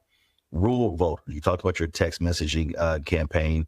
Have you broken down the data in terms of those voters and what they want to hear? Because their concerns in rural North Carolina and rural Georgia are different than what's happening in larger cities. So speak to that. Yeah, that's right. And that's why it's exciting for us to do this as this national coalition, because we have business leaders in Georgia, we have business leaders in North Carolina. And so this isn't just, as you said, DC, New York messaging that's coming to the forefront. What we're excited to do in the first week of this program is to do A/B testing, where we can take all that messaging and framing and we can put a couple different versions of it out so that we can see within those very first days, does this message work better, in Atlanta? And that message look better when we're speaking to rural voters. And then we'll be able to share that out with all of the community of partners that we're in this work with, so that messaging is influencing everyone. You made the point that's the most important one now, is that we are in a race to the finish line. And so we have to be moving urgently. We have to be learning as we go, and we have to be connected and sharing all this information with the group of partners who are all in it in this push, understanding that the Black vote will be decisive and that we collectively have the power to have deep influence over what that vote looks like come election day. All right. Samantha Tweedy, Black Economic Alliance. We appreciate it. Thanks a lot. Thanks for your leadership, Roland. I'll talk to you soon. All right, folks, real quick to our panel here. I'll start with you, Robert. That economic message, if you look at the polling data, you see how Vice President Kamala Harris is gaining ground against Donald Trump, and people closing that gap in terms of her commitment to the economy. And so I think that's one of the reasons why you're seeing it play out in these polls that are showing an incremental lead expanding for Harris. You're absolutely correct. I was with Congressman Jonathan Jackson, who was up in Grand Rapids, Michigan yesterday, speaking to a group of voters, primarily African Americans. And the benefit that Vice President Harris has is that she has a team behind her. She has a roster behind her where you can deploy people across the country to do just as was said, speak to small groups of African American voters, answer the questions, put aside some of the concerns that are being spread by Russian disinformation and COINTELPRO operations online, and tell people exactly what the real economic message is and how it will benefit them. Donald Trump doesn't have that.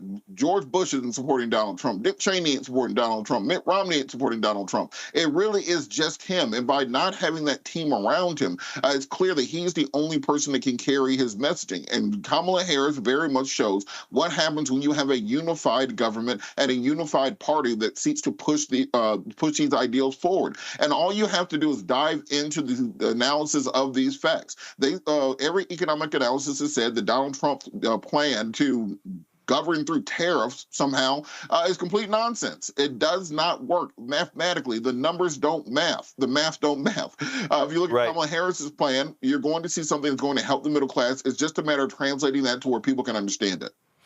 The reality here, Michael, is that again, I think people need to calm the hell down and look at this election, because I hate when these people say, if the election was held today, it's not.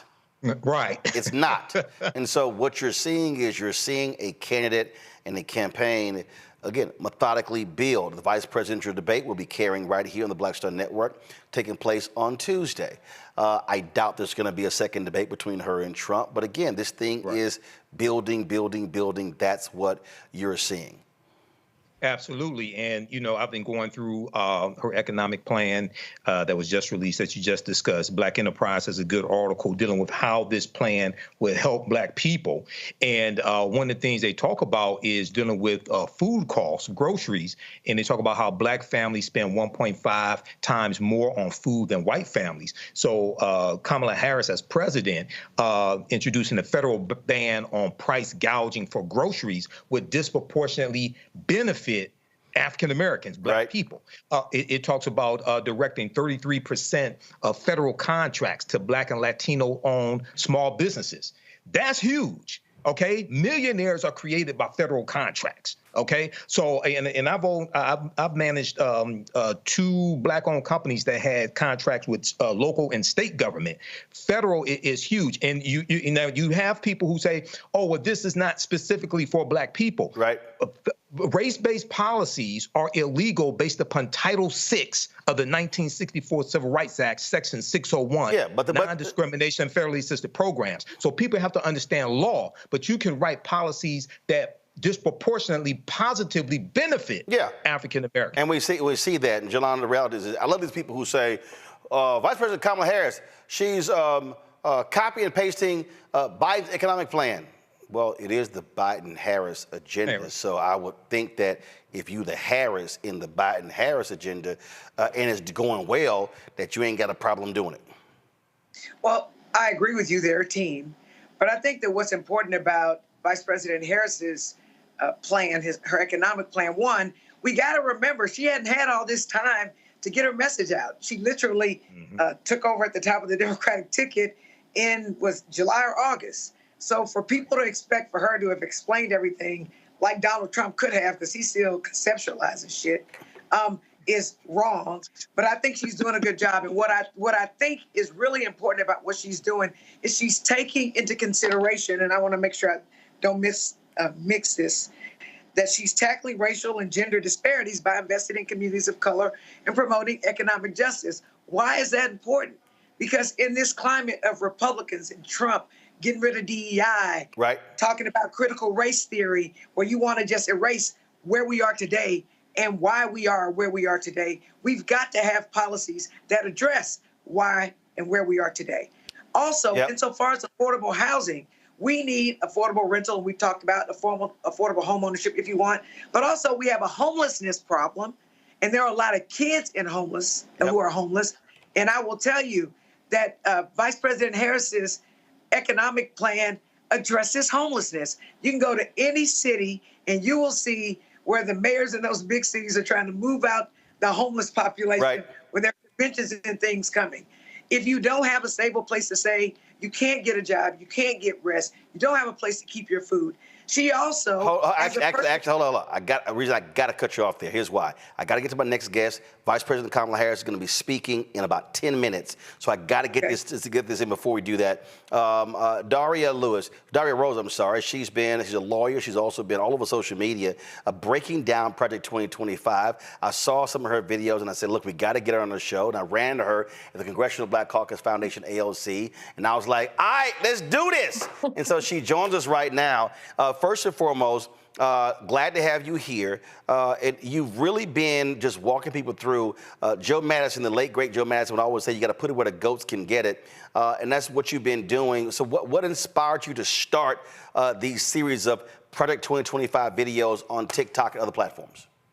Well, thank you so much for having me, Roland. I'm excited to be on this platform. You've created such an audience and a place for Black people to come and get their news, and sometimes we don't really have that. And part of what inspired me, after I graduated from Yale in 2022, I went to work in a big law environment, and I was always on social media, and I noticed that my friends weren't talking about the election, they weren't talking about politics, but I knew that they cared about it. There just wasn't a big outlet for it. For things like Project 2025 and Chevron deference and all the Supreme Court decisions that continue to come out, people don't really know about them, and the news doesn't do a great job at talking about them. I know my friends don't really have cable, so I decided I wanted to make videos on TikTok, on Instagram, where we spend so much of our time, too much of our time sometimes.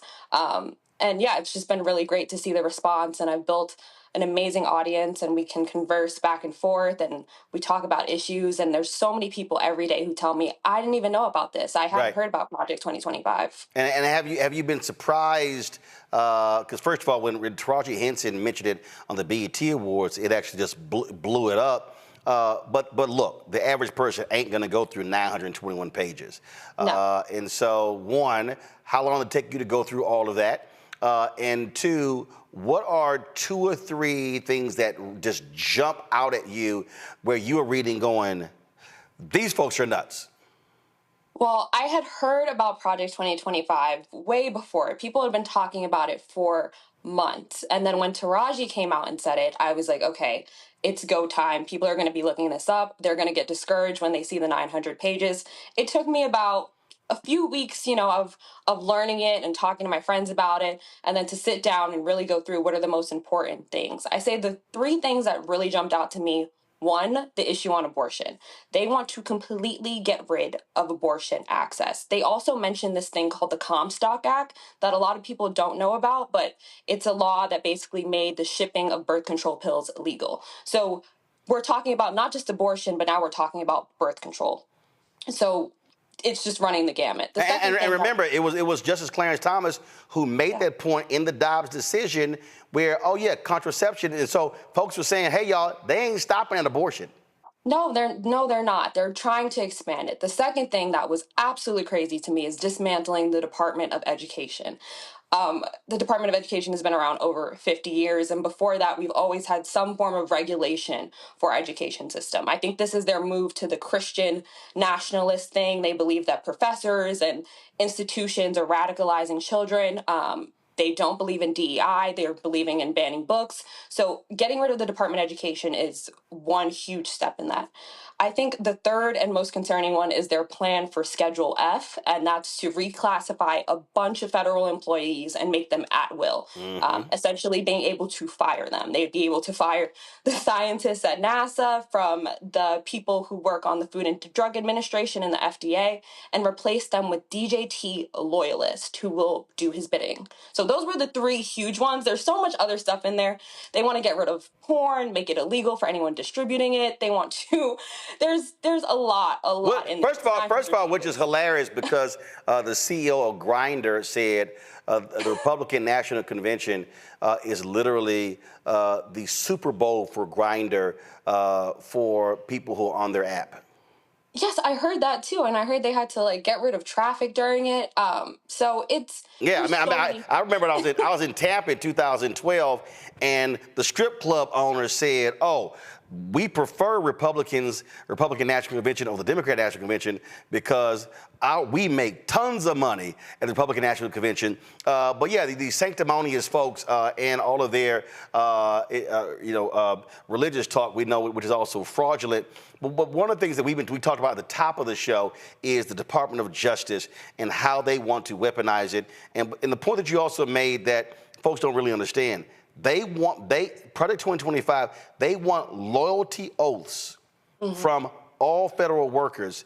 And normally there are appointed positions the administration has. No, they want to gut the federal government of the deep state, all these bureaucrats, and they want to say you must pledge fealty to the MAGA agenda. And we all know that African Americans over-index in government jobs. Exactly. They've created this whole conservative LinkedIn platform. So on the first day, if he was to get elected and be in office, he would have 10,000 workers ready at his disposal who have taken this sort of oath, like you say, to be loyal to him. The first time around in 2016, he didn't have this because they didn't think he was going to win. A lot of conservatives didn't take him seriously. So this time around, he has the plan, he has the playbook, he's ready to go. As far as the DOJ and what he wants to do there's so many things. I mean, Donald Trump has said at his rallies multiple times he wants to give officers complete federal immunity from prosecution. And we've seen, police brutality in these most recent months with Sonia Massey's killing.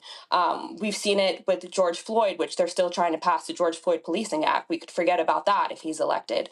The second huge major part of his plan with the DOJ is weaponizing them to do mass deportations.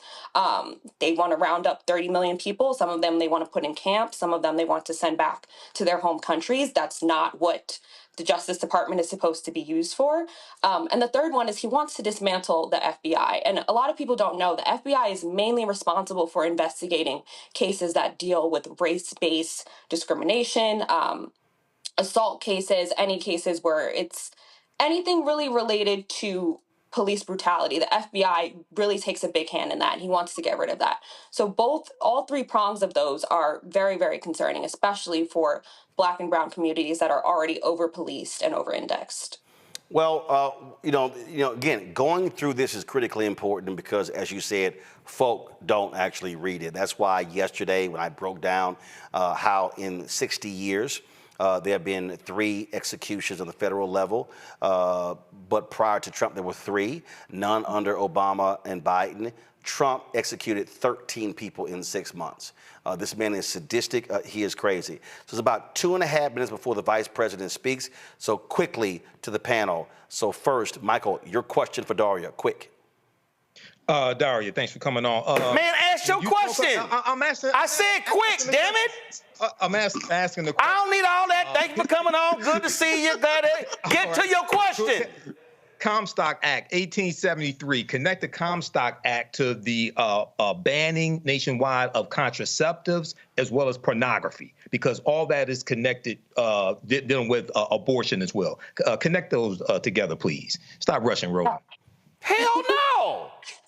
I want Daria to be able to answer, but we also want to cover the vice president's speech. Now, damn it, ask a quick question. Daria, go ahead and answer. Yes, go ahead. I'll answer this in the short way. No, you're fine. You're fine, but go ahead. All of these are really related to the privacy laws that we see, and really about how much you want the government to be in your bedroom and in your home. And over the years, that has shifted, both as we've seen with contraceptives, as we've seen with related to abortion. By the way, abortion is healthcare, talking about reproductive health and justice, again, disproportionately affecting Black and brown women in this country.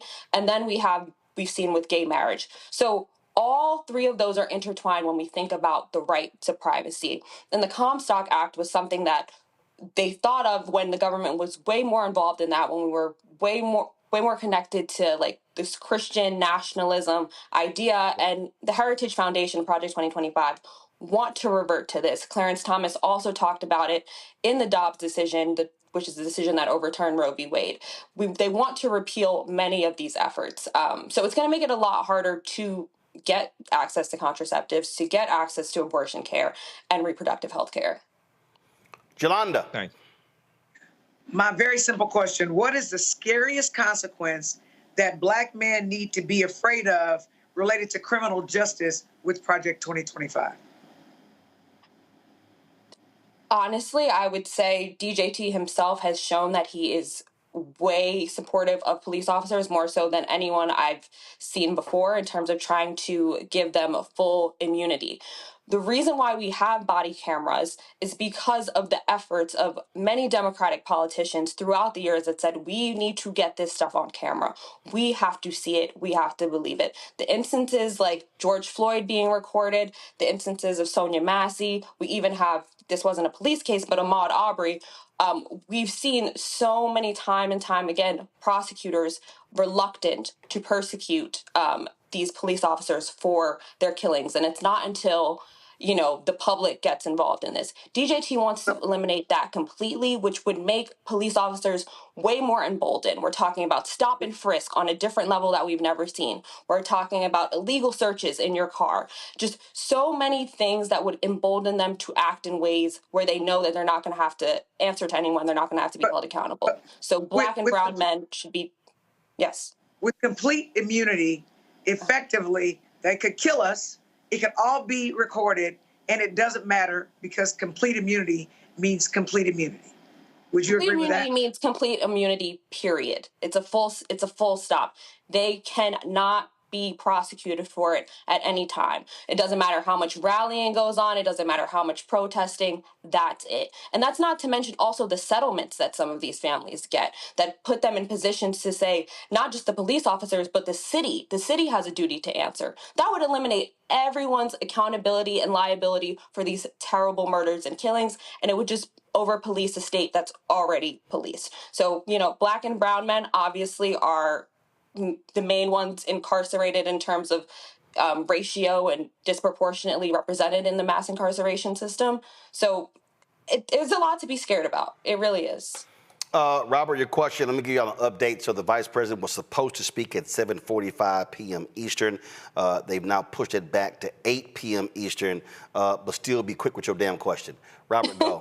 Will do. I think many people don't understand that the part of Project 2025 that talks about the deportation of upwards of 20 million people who are here undocumented, according to the document. Can you talk about what that would actually mean to communities when you have have to send in ostensibly stormtroopers to drag families out of their houses, put them on trucks, put them into concentration camps while you sort them out, and then basically taking 10% of the country and pushing them out. Can you talk about what the effects of that will be? Definitely. I don't know if you've ever seen Handmaid's Tale with Margaret Atwood, but it would be similar to that. It would involve these troopers in massive gear coming into communities, coming into people's homes where they have children and terrorizing them essentially and ripping them apart. There's a lot of undocumented immigrants and undocumented families that sometimes they're married to a citizen. Under this, they wouldn't care. They would come in, they would rip those families apart. There's a part where they said they would put them in camps. These sound like internment camps that we had back in the days of like World War II and the Japanese, which we've since apologized for. So it would unleash a whole level of brutality like we've never seen before. The effects on the mental health of the citizens watching this, not just the undocumented citizens, but the people who they have their neighbor, they saw their neighbor just being dragged out of their home. It would be really, really terrible and unfortunate for everyone involved. So there's really no words for it. We've never seen anything like it. It would be a mass rounding up of 30 million people in a lot of cases who are vital to our economy, who work alongside us, who live alongside us, who eat alongside us. And Daria, the thing that people really need to understand, first of all, anytime the Trump people say, oh, we disavow this, they're lying. They're lying. A bunch of Trump officials wrote it.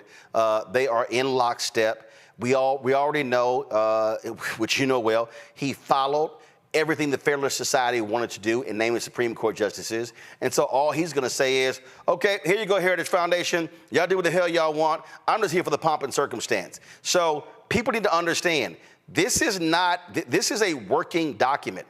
This is real. This is literally the hardcore right-wing blueprint master plan for completely decimating the federal government.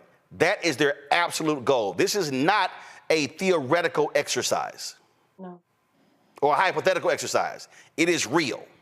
It's very real. It's very real. And they want to dismantle the administrative state, which they've already started doing with the decision that came down in June, which is Chevron deference. So they completely gutted Chevron, which was part of the administrative state, which gave deference to these agencies like the EPA, like NOAA, like the FDA, who they have experts who are allowed to make decisions on very vital aspects of the day-to-day lives of average Americans. And they said, no, we're taking that power back and we're putting it into our hands. Putting DJT back in office, again, would allow the power to be back in his hands because he would eliminate large sections of the administrative state that kind of act as insular barriers to keep him from doing this. And people really don't understand that because they never had to interact with it before. But if he comes into office and he works with the Heritage Foundation, who, by the way, some of them I went to school with, they're not dummies. They know what they're doing. They've read the Constitution. They understand the things that are in there, and they can implement them in ways that are legal. Absolutely, absolutely. Daria Rose, we appreciate it. We're going to have you back, and so just let us know when, because and then what we do is, just like I've been doing, like taking these segments, driving them on social, because I mean, look, you're approaching 200,000 followers on TikTok, about 25,000 on Instagram. That's important because the data shows that folks 18 to 35. More than 50% are getting their information from TikTok and Instagram. So if we're not feeding real information into those platforms, then folks are seeing a bunch of misinformation, a bunch of lies, a bunch of BS. And so you got to have folks who are breaking this stuff down in bite-sized ways for people to understand. Exactly. Keep it simple, keep it accessible, and that's the way we're going to keep the public informed. All right. Thank you so much for having me. Appreciate it. We'll have you back. Thank you so very much. Going to go to a quick break. We come back more. We get about 9 minutes away from the Vice President speaking in Arizona. You're watching Roland Martin Unfiltered on the Black Star Network. Don't forget to support the work that we do. Our goal is to get 20,000 of our fans contributing on average $50 each. It's $4.19 a month, 13 cents a day. I hate the fact that that Cash App has completely changed their policy. A lot of you were supporting us via Cash App. We're working through trying to work around with that, but the way to give right now, P.O. Box 57196, checking money orders, Washington, D.C. 20037-0196. PayPal is paypal.me/R Martin Unfiltered. Venmo is venmo.com/RM Unfiltered. Zelle, Roland@RolandSMartin.com, Roland@RolandMartinUnfiltered.com. We'll be right back. He told us who he was. Should abortion be punished? There has to be some form of punishment. Then he showed us. For 54 years, they were trying to get Roe v. Wade terminated, and I did it. And I'm proud to have done it. Now Donald Trump wants to go further with plans to restrict birth control, ban abortion nationwide, even monitor women's pregnancies. We know who Donald Trump is. He'll take control. We'll pay the price. I'm Kamala Harris, and I approve this message. Bob and I both voted for Donald Trump. I voted for him twice. I won't vote for him again. January 6th was a wake-up call for me. Donald Trump divides people. We've already seen what he has to bring. He didn't do anything to help us. Kamala Harris, she cares about the American people. I think she's got the wherewithal to make a difference. I've never voted for a Democrat. Yes, we're both lifelong Republicans. The choice is very simple. I'm voting for Kamala. I am voting for Kamala Harris. In 2016, Donald Trump said he would choose only the best people to work in his White House. Now those people have a warning for America. Trump is not fit to be president again. Here's his vice president. Anyone who puts themselves over the Constitution should never be president of the United States. It should come as no surprise that I will not be endorsing Donald Trump this year. His defense secretary. Do you think Trump can be trusted with the nation's secrets ever again? No. I mean, it's just irresponsible action that places our service members at risk, places our nation's security at risk. His national security advisor. Donald Trump will cause a lot of damage.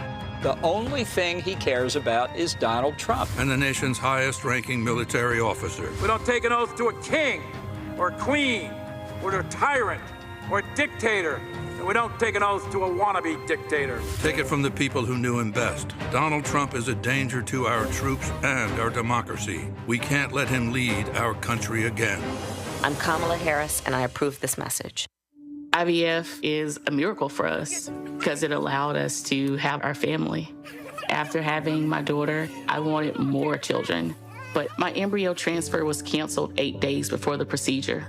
Donald Trump overturning Roe v. Wade stopped us from growing the family that we wanted. I don't want politicians telling me how or when I can have a baby. We need a president that will protect our rights, and that's Kamala Harris. I'm Kamala Harris, and I approve this message. Here's a 78-year-old billionaire who has not stopped whining about his problems. Oh, she had a big crowd. Oh, the crowd. This weird obsession with crowd sizes. It just goes on and on and on.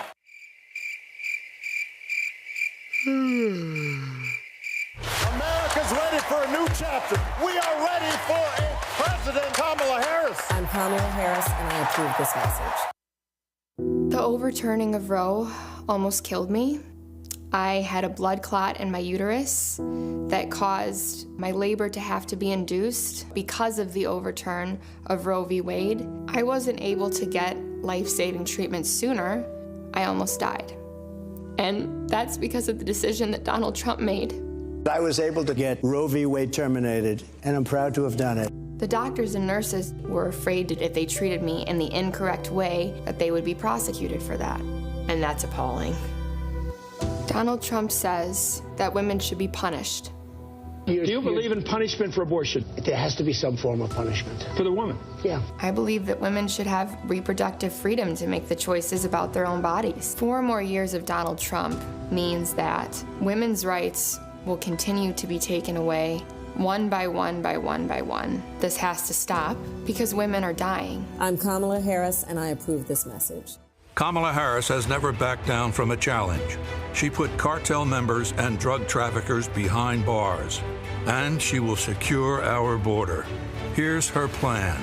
Hire thousands more border agents, enforce the law and step up technology, and stop fentanyl smuggling and human trafficking. We need a leader with a real plan to fix the border. and that's Kamala Harris. I'm Kamala Harris, and I approve this message. Hello, we're the Critter Fixers. I'm Dr. Bernard Hodges. And I'm Dr. Terrence Ferguson. And you're tuned in to Roland Martin Unfiltered.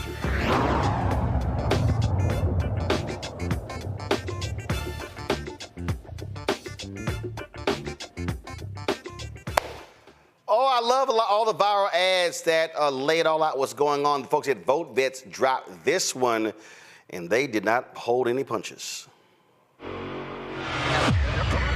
Donald Trump was commander-in-chief when he was trusted with our top-secret information on our military plans and on our enemies. Documents so highly classified that if they fell into the wrong hands, could risk American missions and end American lives. Documents he had no right to have once he left office. He showed them off to friends and tried to hide them when he got caught, where enemies could have easily accessed them. If I mishandled classified secrets the way Trump did, I'd be locked up in Leavenworth for life. He's been arrested and will be put on trial as he should be. But never again should Donald Trump be trusted with national security clearance. Never again should Donald Trump be in command of our armed forces. And never again should anyone serving our country in uniform have to salute a walking, talking national security threat like Donald Trump. Damn, that's a good one, Vote Vets. The Lincoln Project dropped this one about 3 hours ago against that idiot J.D. Vance. We'll check this out.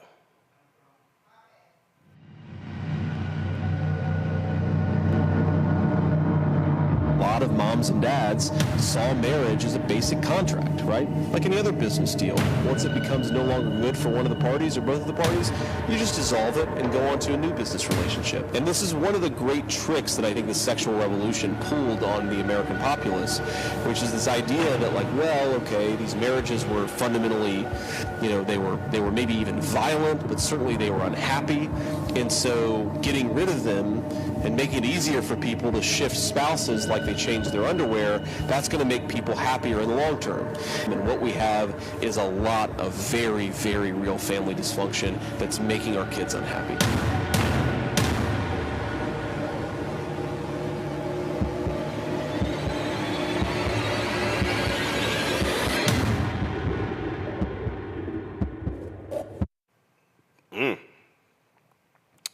Pretty good. Pretty good. I was checking out last night another different ad, and the white dudes for Kamala dropped this one right here. Check it out. White dudes. So I think we're all pretty sick of hearing how much we suck. Every time you go online, it's the same story. We're the problem. And yeah, some white dudes are. Trump and all his MAGA buddies are out there making it worse, shouting nonsense in their stupid red hats and acting like they speak for us when they don't. All they've ever done is screw us over. But if you're not on the MAGA train, where do you go? Isn't it just swapping out one crappy option for another? Then it hit me. This isn't about picking teams. It's about who's got a plan that's gonna make life better for me and my family.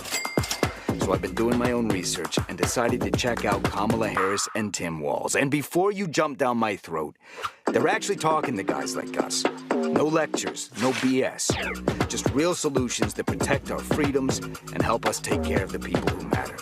And honestly, I think Harris and Walz are the ones to make that happen. End of the day, you're your own man. It's your call. But if anyone gives you crap about it, tell them it's none of their damn business. All right, what do you think, Robert? I think they're doing a great job now, because what they're doing is appealing directly to the American people and directly to people who are normally a weakness for them. The fact that Kamala Harris, who ran in 2020 as being one of the most progressive members of that race, and now to see her appealing to middle-class white male voters, seeing her appealing to veterans, to military voters, it shows that the Democratic Party is a big enough tent that they can bring in everybody from Bernie Sanders to Dick Cheney to be on the same side of things versus the MAGA movement, which is continuing to shrink and just is MAGA or nothing. That if you're not part of that, you're a rhino. We don't want you part of that. I think that it shows how big the American body politic can be when they unite around one candidate.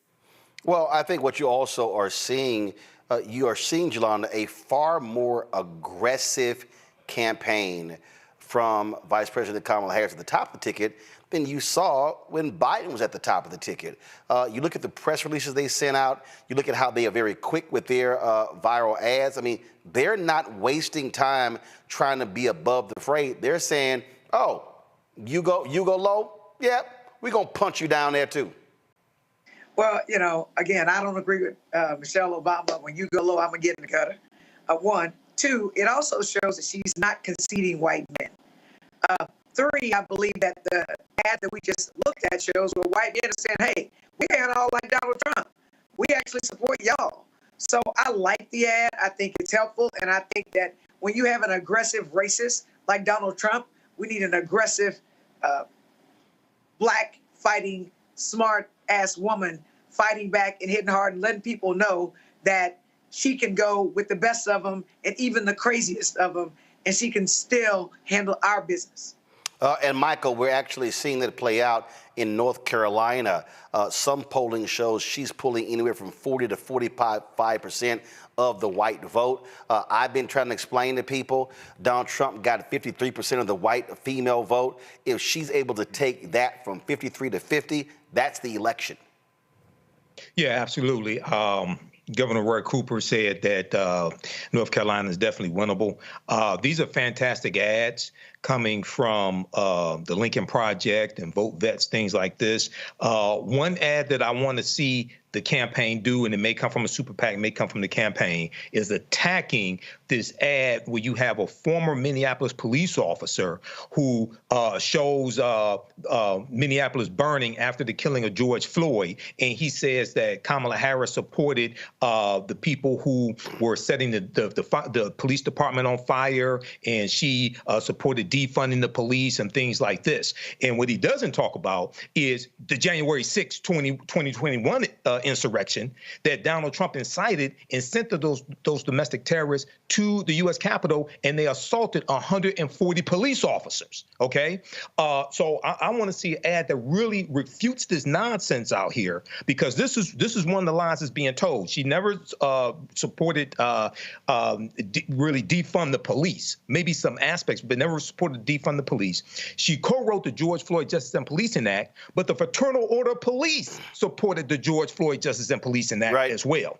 So that's one ad that I want to see coming. You talked about what you want to actually see from these PACs. I mean, part of the issue we are still seeing is we're seeing these PACs not step up. Guys, pull up Guy Cecil's tweet that we had the other day showing what they've been spending on digital ads. And let me tell y'all something. Go to my iPad. I have sent emails to these 4 PACs 10 days ago, at least 5 emails. No, and I specifically been asking them for their black plan.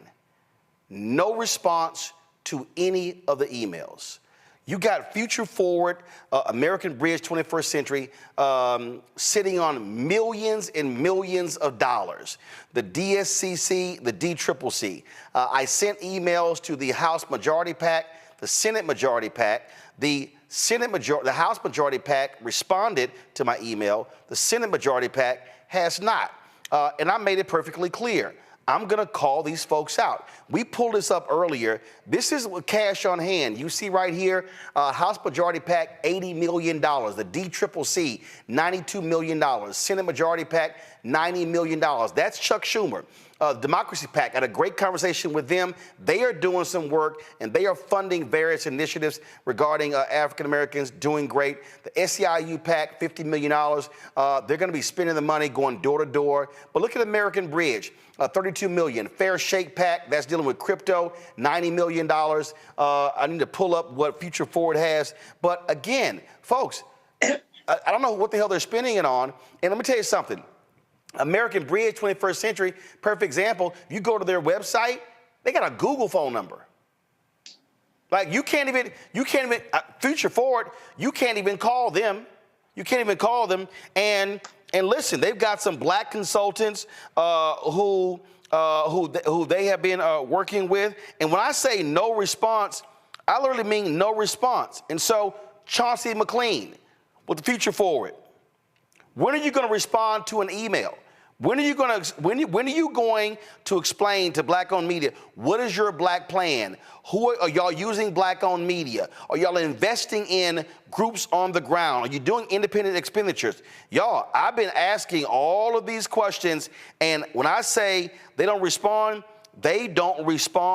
at all. At all. And so I've sent email after email after email. You've got Christy Roberts, who leads the DSCC, nothing, no response. You've got Brad Baychok with American Bridge, no response whatsoever. And so, matter of fact, there's a brother with one of the PACs. I don't know why he can't respond. I've sent, multiple emails. Let me see. Hold on one second. Let me pull this up. Because, and again, my whole point is we're now 40 days out. What are you doing? Adisu Demisi, ADDISU, last name DEMISSIE. Hey, bruh, you need to respond to an email as well. So I'm going to keep calling y'all out every day until y'all answer, where's the money for black folks? Let's go live to Douglas, Arizona. Vice President Kamala Harris is now at the podium.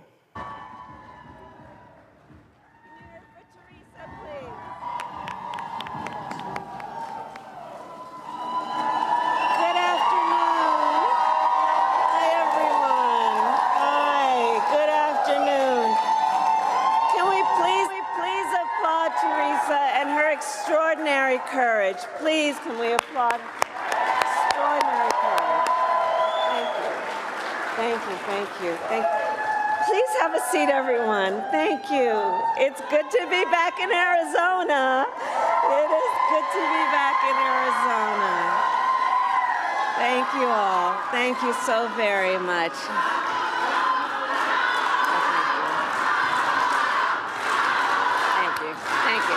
Thank you, thank you, thank you, thank you, thank you. I appreciate it. Thank you so very much. I just wanted for a moment to speak about Teresa. We had some time together backstage, and I think that in moments of crisis, such as the fentanyl crisis, there are people who, through their suffering and their pain, rise with courage in such a selfless way to be a voice for others with the anticipation and the hope and the hard work of hoping that their story will be the reason other people don't have that story. And you sharing your story about Jacob and your advocacy on why we have to stop this scourge is so incredibly important. And again, I applaud Teresa, and I know we all do.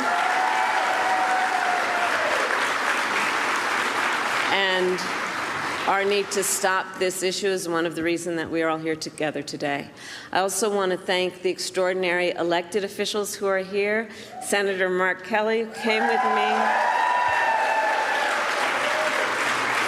He and his extraordinary wife, Gabby Giffords, traveled with me from Washington, D.C. to be here. And Senator Kelly has been talking with me for quite some time about the importance of this visit. And so I thank you in front of all of our friends for your work. Thank you. Thank you. Thank you. Attorney General Chris Mays, who just tore up the floor. She is, one of, I'm going to talk a bit about it in a minute, but some of the work that I have done in my career as Attorney General, and watching her do the work that she has done as Attorney General really does emphasize the importance of having the right leader at the right time, in the right place, and that's who she is. Mayor Hewish, I thank you for the warm welcome. We've spent some time together. You've shared with me the needs of your community, and I thank you for your leadership as well. And to all the elected and community leaders here today, thank you for taking the time out of your busy lives to be here this afternoon. Before I begin, I do want to say a few words about Hurricane Helene. I spoke this morning with our FEMA administrator, Chris Well, and President Biden and I, of course, will continue to monitor the situation closely. We have mobilized more than 1,500 federal personnel to support those communities that have been impacted. We have food, water, and generators that are ready for deployment. And we are working to restore power for millions of people who currently are experiencing outages. And I just want to stress, and for the press that is here, to those who are watching, the storm continues to be dangerous and deadly, and lives have been lost, and the risk of flooding still remains high. So I continue to urge everyone to please continue to follow guidance from your local officials until we get past this moment. So thank you all. And now I'll speak about, in particular, the people who are here today and why we are gathered here together today. So Arizona, I think you all know, and this is why you are here, there are consequential issues at stake in this election. And one is the security of our border. The United States is a sovereign nation, and I believe we have a duty to set rules at our border and to enforce them. And I take that responsibility very seriously. We are also a nation of immigrants. The United States has been enriched by generations of people who have come from every corner of the world to contribute to our country and to become part of the American story. And so we must reform our immigration system to ensure that it works in an orderly way, that it is humane, and that it makes our country stronger.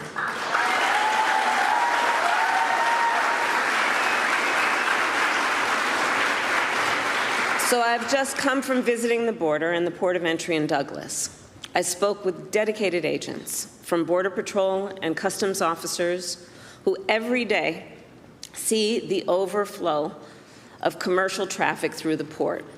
These men and women who work there and at other places along our southern border help keep our nation secure.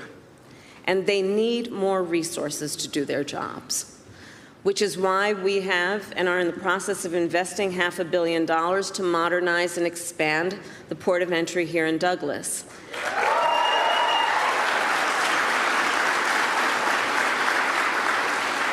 And why last December I helped raise the rate of overtime pay for border agents, and also why I strongly supported the comprehensive border security bill. Written last year, as you know, by a bipartisan group of senators, including one of the most conservative members of the United States Congress. That bill would have hired 1,500 more border agents and officers.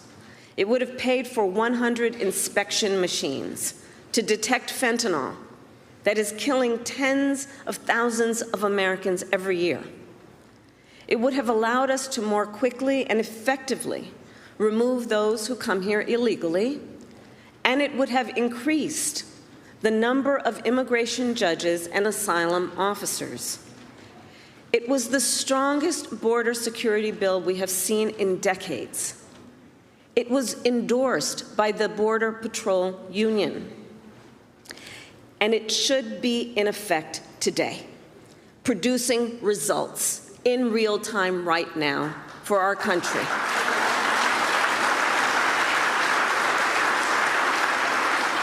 But Donald Trump tanked it.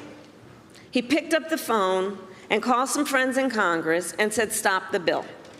Because you see, he prefers to run on a problem instead of fixing a problem. And the American people deserve a president who cares more about border security than playing political games and their personal political future.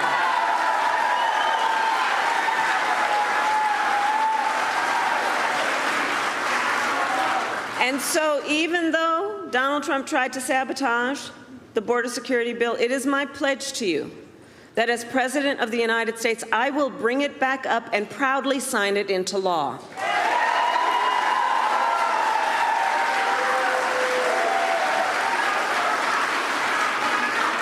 And let me say, the issue of border security is not a new issue to me. I was Attorney General of a border state for 2 terms. I saw the violence and chaos that transnational criminal organizations cause, and the heartbreak and loss from the spread of their illicit drugs.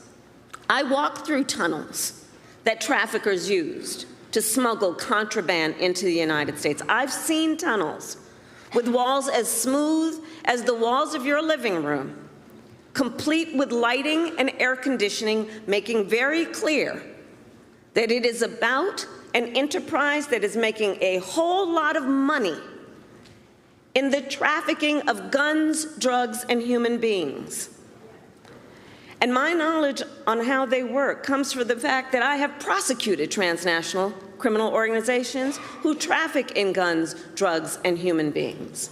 My team and I broke up a heroin trafficking ring in the Bay Area with ties to Mexican cartels. We took down a gang working with the Sinaloa cartel to traffic methamphetamine into the United States. We seized millions of dollars worth of cocaine from the Guadalajara cartel and broke up a drug trafficking operation, including pill mills and so-called recovery centers that were pushing opioids with deadly results.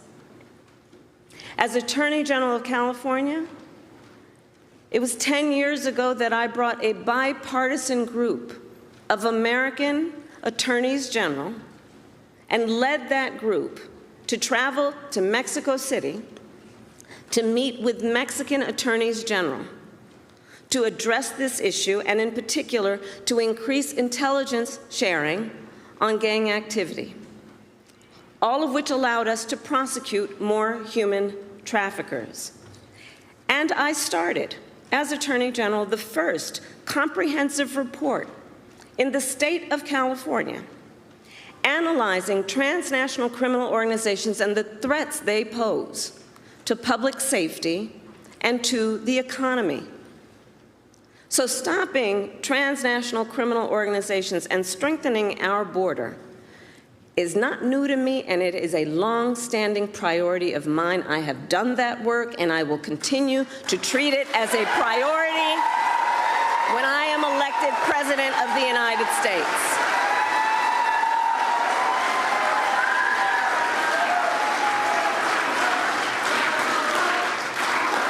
And it is my pledge to you, understanding how solutions get formed, that I will reach across the aisle and I will embrace common sense approaches and new technologies to get the job done. Because I know transnational gangs coming across the border, trafficking in guns, drugs, and human beings could care less who somebody voted for in the last election. They could care less. They've got one goal in mind. And it is therefore critically important that anybody who calls themselves a leader would work with other leaders for common sense solutions, understanding the pain and the suffering that Americans are experiencing if we don't work together to fix these problems. And look, transnational gangs, one of the things I know about them, they are always innovating. So to disrupt them, we must do the same. And that means, again, working together in real time, grounded on finding common sense approaches, not just about some rhetoric at a rally, but actually doing the work of fixing a problem.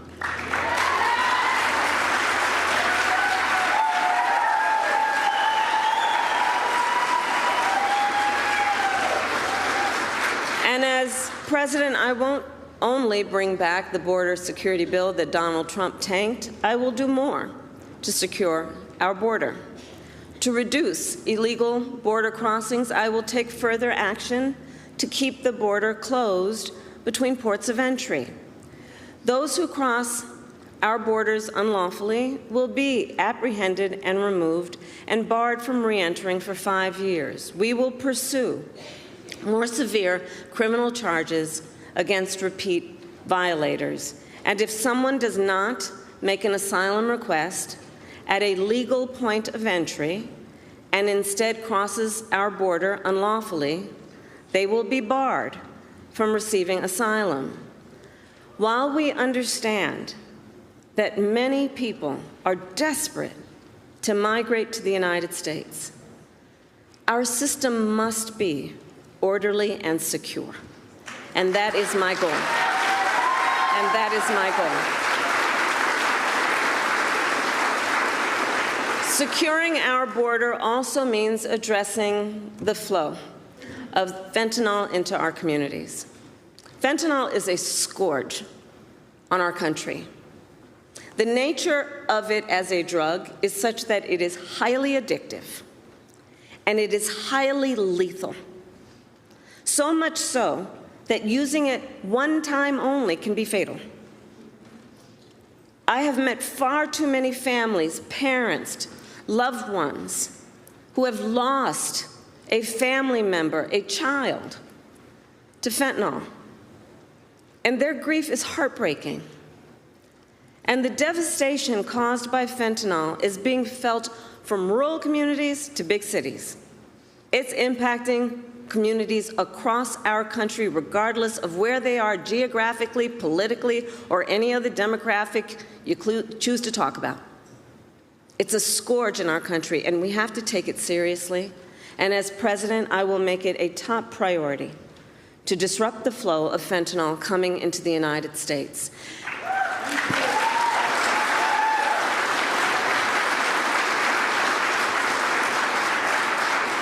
And I know everyone here understands that most of the fentanyl in America comes from two cartels based in Mexico.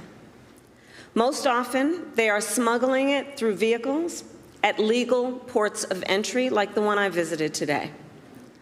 The fact is, border officers don't have enough resources and are only able to search a fraction of the vehicles that pass through their checkpoints. This is unacceptable. They need the resources to do their jobs.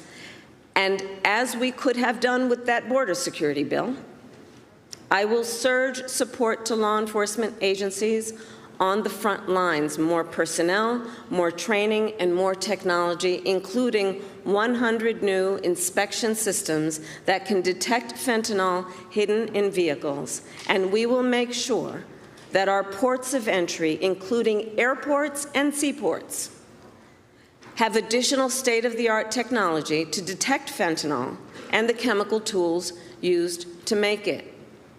I will also double the resources for the Department of Justice to extradite and prosecute transnational criminal organizations and the cartels. Yes.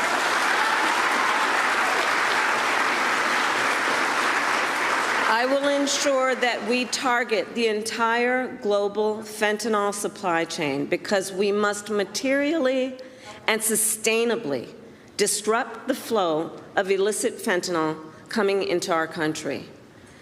My approach takes into account also that the precursor chemicals used to make fentanyl are by and large made in China and then shipped to Mexican cartels and trafficked right here into the United States.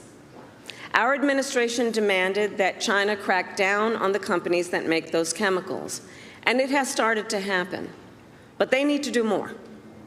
And as president, I will hold them to their commitment to significantly reduce the flow of precursor chemicals coming from China.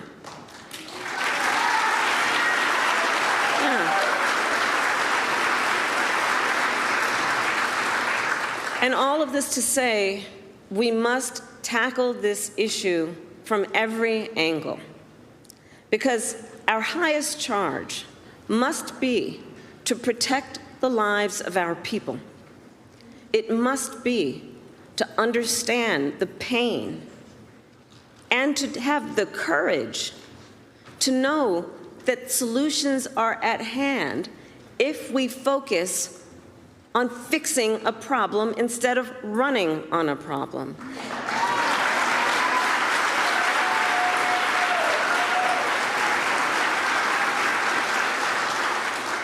And on this issue, writ large, we must ensure that our country remains strong and competitive, which includes fixing our broken immigration system.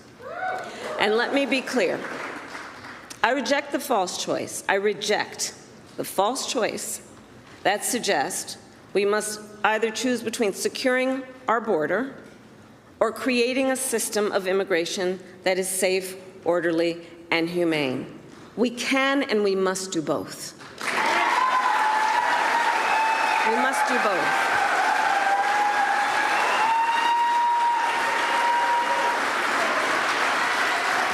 And we need clear legal pathways for people seeking to come into our country. And we must make our current system work better. For example, it can take years for asylum claims to be decided. Well, this is a problem we can solve, including by hiring more asylum officers and expanding processing centers in people's home countries. And as president, I will work with Congress to create, at long last, a pathway to citizenship for hardworking immigrants who have been here for years. For years.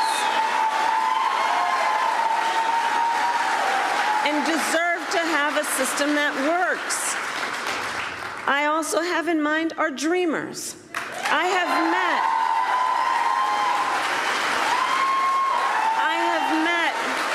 with so many of our dreamers throughout my career. They who have grown up in the United States, were educated here, pay taxes here, serve in our military, and contribute to our communities every day. They are American in every way. But still, they do not have an earned pathway to citizenship. And this problem has gone unsolved at this point now for decades. The same goes for farm workers, who ensure that we have food on our tables and who sustain our agricultural industry. And they, too, have been in legal limbo for years because politicians have refused to come together to fix our broken immigration system. Well, as president, I will put politics aside to fix our immigration system and find solutions to problems which have persisted for far too long. For far too long, we have all known this is not working as it can and as it should.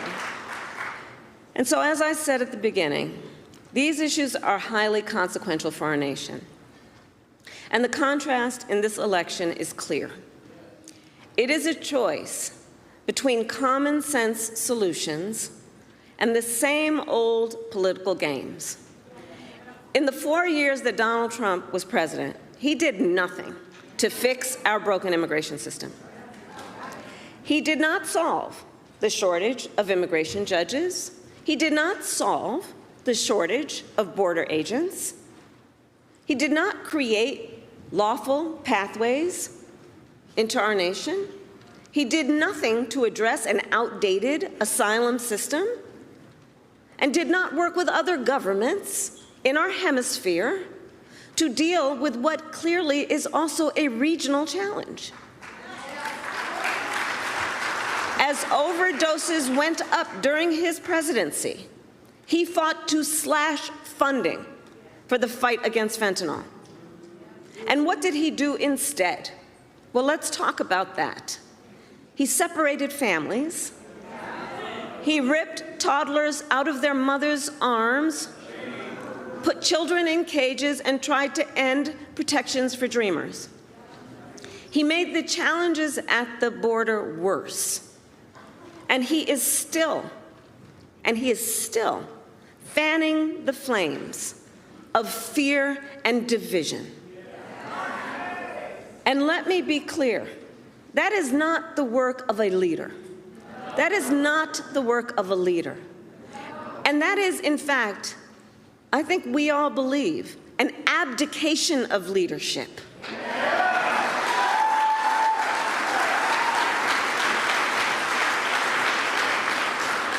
And so, on behalf of all across our nation who want to see these problems solved, I say we cannot accept Donald Trump's failure to lead.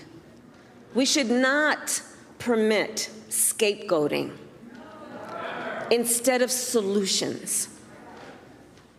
And let's see what's happening. Let's not permit scapegoating instead of solutions, or rhetoric instead of results. As your president, I will protect our nation's sovereignty, secure our border, and work to fix our broken system of immigration. And I will partner with Democrats, Republicans, and independents to do it.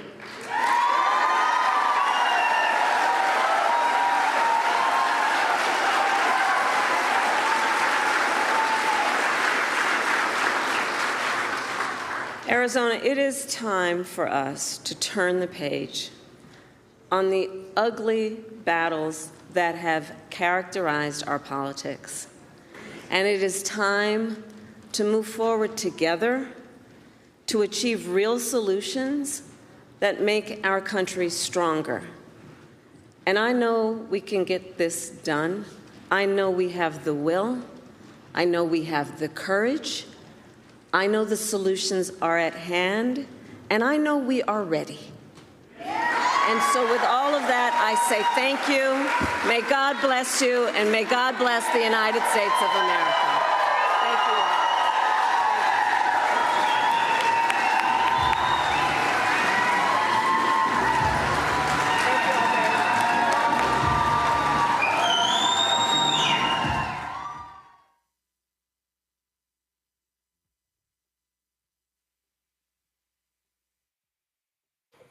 All right, folks, that was Vice President Kamala Harris speaking in Arizona. I want to quickly go to my panel to close this out. Robert, what you continue to see her do is remind people that it was Donald Trump who killed a bipartisan bill to deal with the border. Republicans, Senator James Lankford of Oklahoma, he also said they killed it. They owned up to it. And so that she is just pounding and pounding, pounding. So basically saying, don't give me this crap where you care about the border when you killed the bill because you said, I need to run on it.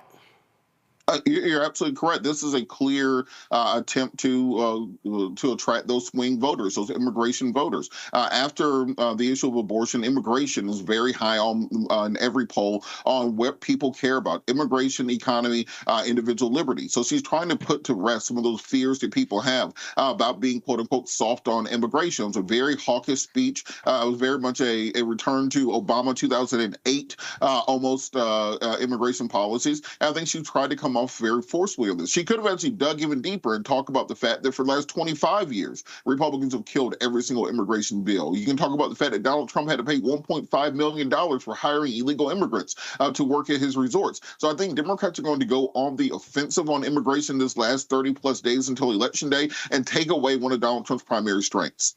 Absolutely. Jelana, you're there in Texas. You're a Texas state representative. You've got Governor Greg Abbott, who's wasted billions of dollars of taxpayer money in Texas.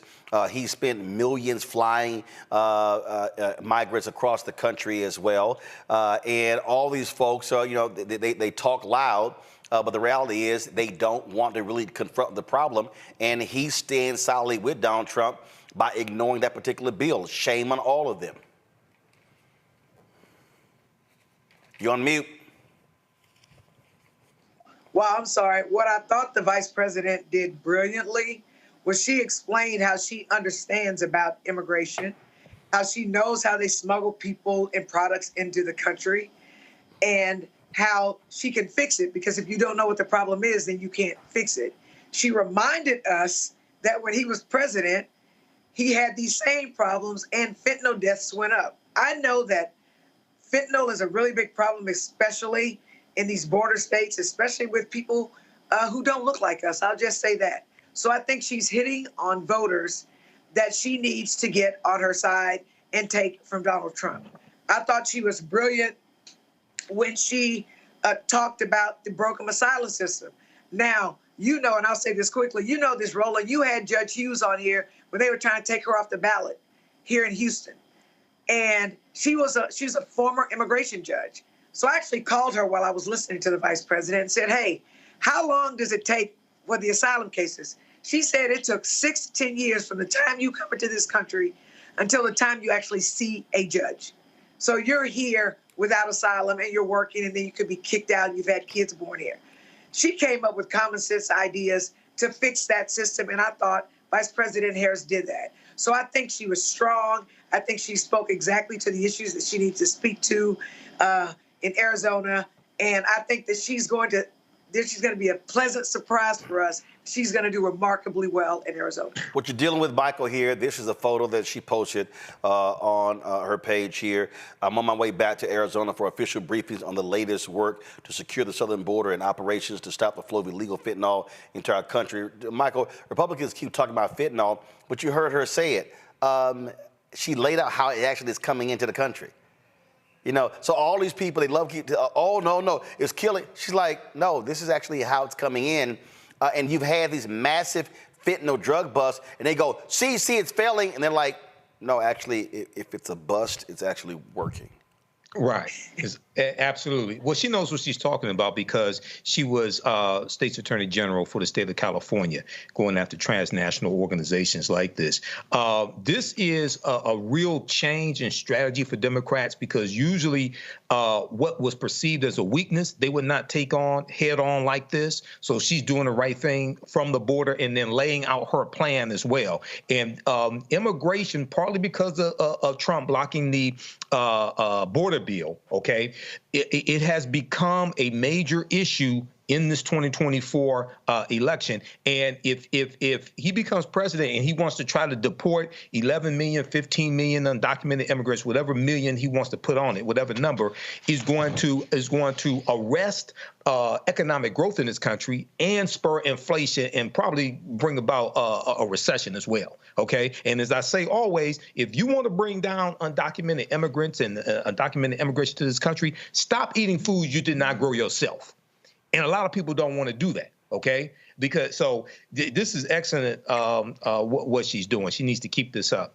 All right, then. Jolanda and Michael, we appreciate it. I think Robert as well. Folks, today in Philadelphia, Reverend Al Sharpton and the Exonerated Five actually took time out to hit a couple of places there. Our cameras, our Black Star Network cameras were there in Philadelphia to record that. And so we want to just share some of what we heard. You had the Exonerated Five, you had Reverend Al Sharpton, you had State Senator Vincent Hughes, Pennsylvania State Senator Vincent Hughes as well. So let's just play some of what took place on today's bus tour in Philadelphia.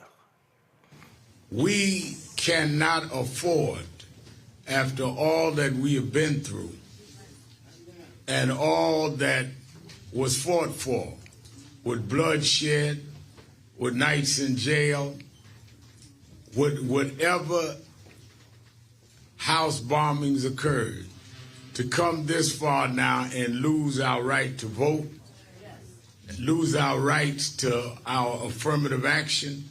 All of that is on the ballot. Now, how do you say that's on the ballot, Reverend?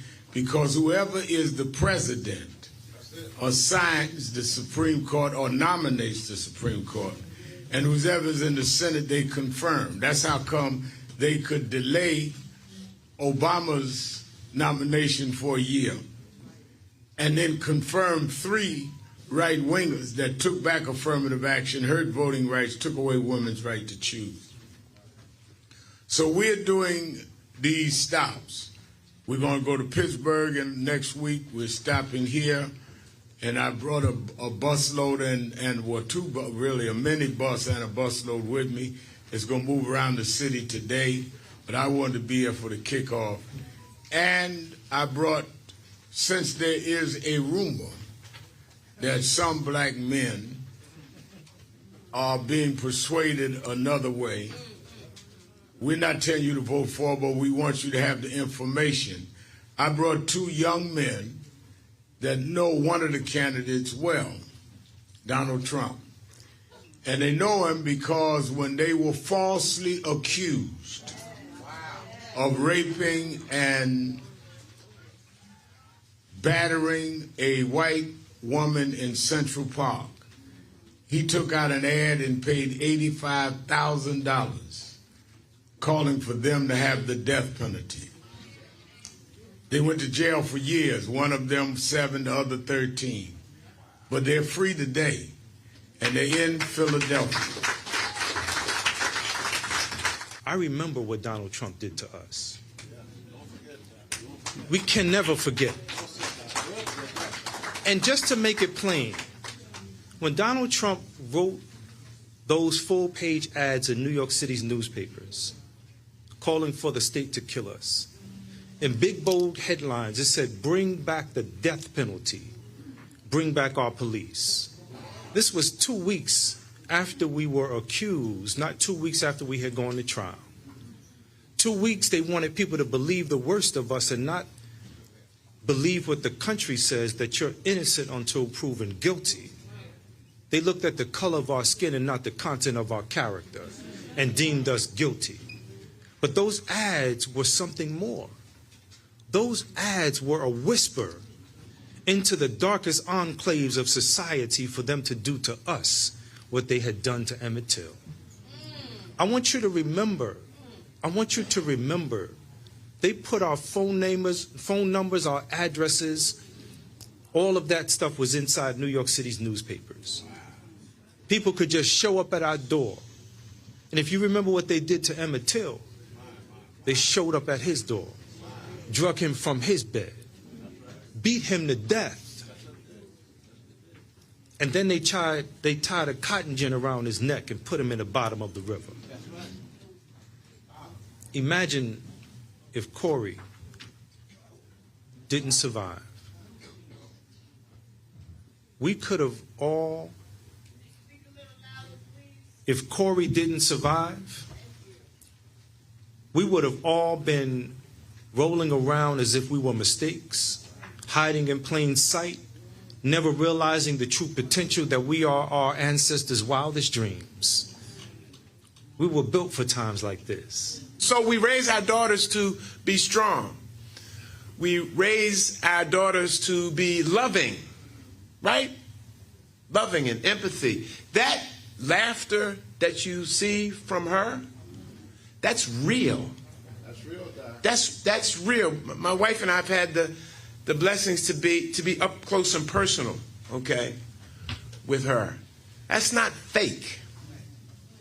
That's real. Y'all can see it. Y'all can feel it, okay? You know, does the smile end as soon as the embrace walks away, or does it keep going? Or does she enter the conversation? Does she embrace young people, all right? We raise our daughters to be smart, strong, loving, to be resilient. She ran for president. She lost. It started off on a high. Y'all remember that? It started off on a big high. Raised $20 million as soon as she launched her campaign, but then things just didn't work out. I believe there's a sermon there as well, all right? I mean, come on. Things just didn't work out, and so she had to step back. But next thing you know, she's vice president, and we raise our daughters to be resilient. We raise our daughters to have all of those qualities that she has. And we say to young women, young girls, this is how you should be. They need to see that. There it is. Now you compare that to him. He has none of those qualities at all. So to the men especially, but to everyone, but to the men especially, think about the message we communicate to our daughters who are paying attention to what we do, what we say, how we behave. Will you say, Daddy, you say we should do this, this, this, and this, and this. Isn't that what? And you say, Daddy, we should not whine or complain, but dust yourself off and get back in it and fight some more to get what it is that you want to get. But he's always crying, Daddy. He's always, everything else with him is someone else's fault. Okay? Think about that as we enter into this space. Those of us who've been around for a while, and I really will finish here. Those of us who've been around for a while remember 1984 with Reverend Jackson. Remember that journey. We remember 1984. We remember 1988 when after Super Tuesday, he was leading in the polls, and the cover of Time magazine was, "What does Jesse want?" I have it. I still have it, so I'm not making that up. Newsweek, Jesse Jackson, president? Okay. All of this moment that we're in right now is a manifestation of that. It is all of that growth, all of that transformation, all of that strength of us as a people, asserting ourselves to this moment. We can do this, family. We can do this. Somebody just said, yes, we can. Yes, we can. We can do this, family. We can get this accomplished, this mission. We know what the mission is. Let's go out and do this. Let's go out and do this. Let's get this done. Thank you all very much. All right, folks, that is it for us. Let me say this here. Tomorrow I'm going to be in Cincinnati. Give me 1 second. I'll be in Cincinnati tomorrow for the STEMI Awards, the 6th annual STEMI Awards. And so look forward to being there. And, of course, be back in the saddle here on Monday. On Tuesday, we have our special coverage, the vice presidential debate between Senator J.D. Vance, the Republican, and Minnesota Governor Tim Walz, the Democrat. Will be live. Actually, we're going to go live at 7:30 p.m., okay? So that's going to be on Tuesday. We'll go live at 7:30 p.m. The debate's at 9 p.m. Then we have our pre- and post-analysis of the debate as well. So look forward to a great conversation here in studio. All the folks on YouTube, y'all should be hitting the like button, y'all. So we should easily be at 2,000 likes. I don't know what the problem is. So before I finish, y'all heard me hit the like button. If y'all want to support the show, please do so. Please join our Bring the Fuck fan club. Your dollars make it possible to do the work that we do. We're going to be coming up. We're going to do a tour through the Black Belt in North Carolina. We're organizing dates in Milwaukee, organizing dates in Georgia, as well as Michigan and possibly Philadelphia when it comes to this election. So look forward to taking the show on the road. Hashtag Rolling with Roland. We ready to go. And so you can support our work. Send your check and money order to P.O. Box 57196, Washington, D.C., 20037-0196. PayPal is paypal.me/rmartinunfiltered. Venmo is venmo.com/rmunfiltered. Zelle, Roland at RolandSMartin.com. Roland at RolandMartinUnfiltered.com. Hopefully by next week, we'll have this whole Cash App thing sorted out. It's a huge headache, but they've changed their rules. They're capping daily transactions, so we got to deal with that. Also, download the Black Star Network app, Apple phone, Android phone, Apple TV, Android TV, Roku, Amazon Fire TV, Xbox One, Samsung Smart TV. Be sure to get a copy of my book, White Fear, How the Browning of America is Making White Folks Lose Their Minds. Available on bookstores nationwide. Download the audio version on Audible. And also, we want to see our prayers for the folks impacted by Hurricane Helene. Folks in Florida, in North Carolina, there's massive flooding in North Carolina, Georgia as well. So rain is all across the eastern seaboard. So please pray for the families. Again, up to 40 people have died already as a result of Hurricane Helene. Folks, that's it. I'll see you guys on Monday.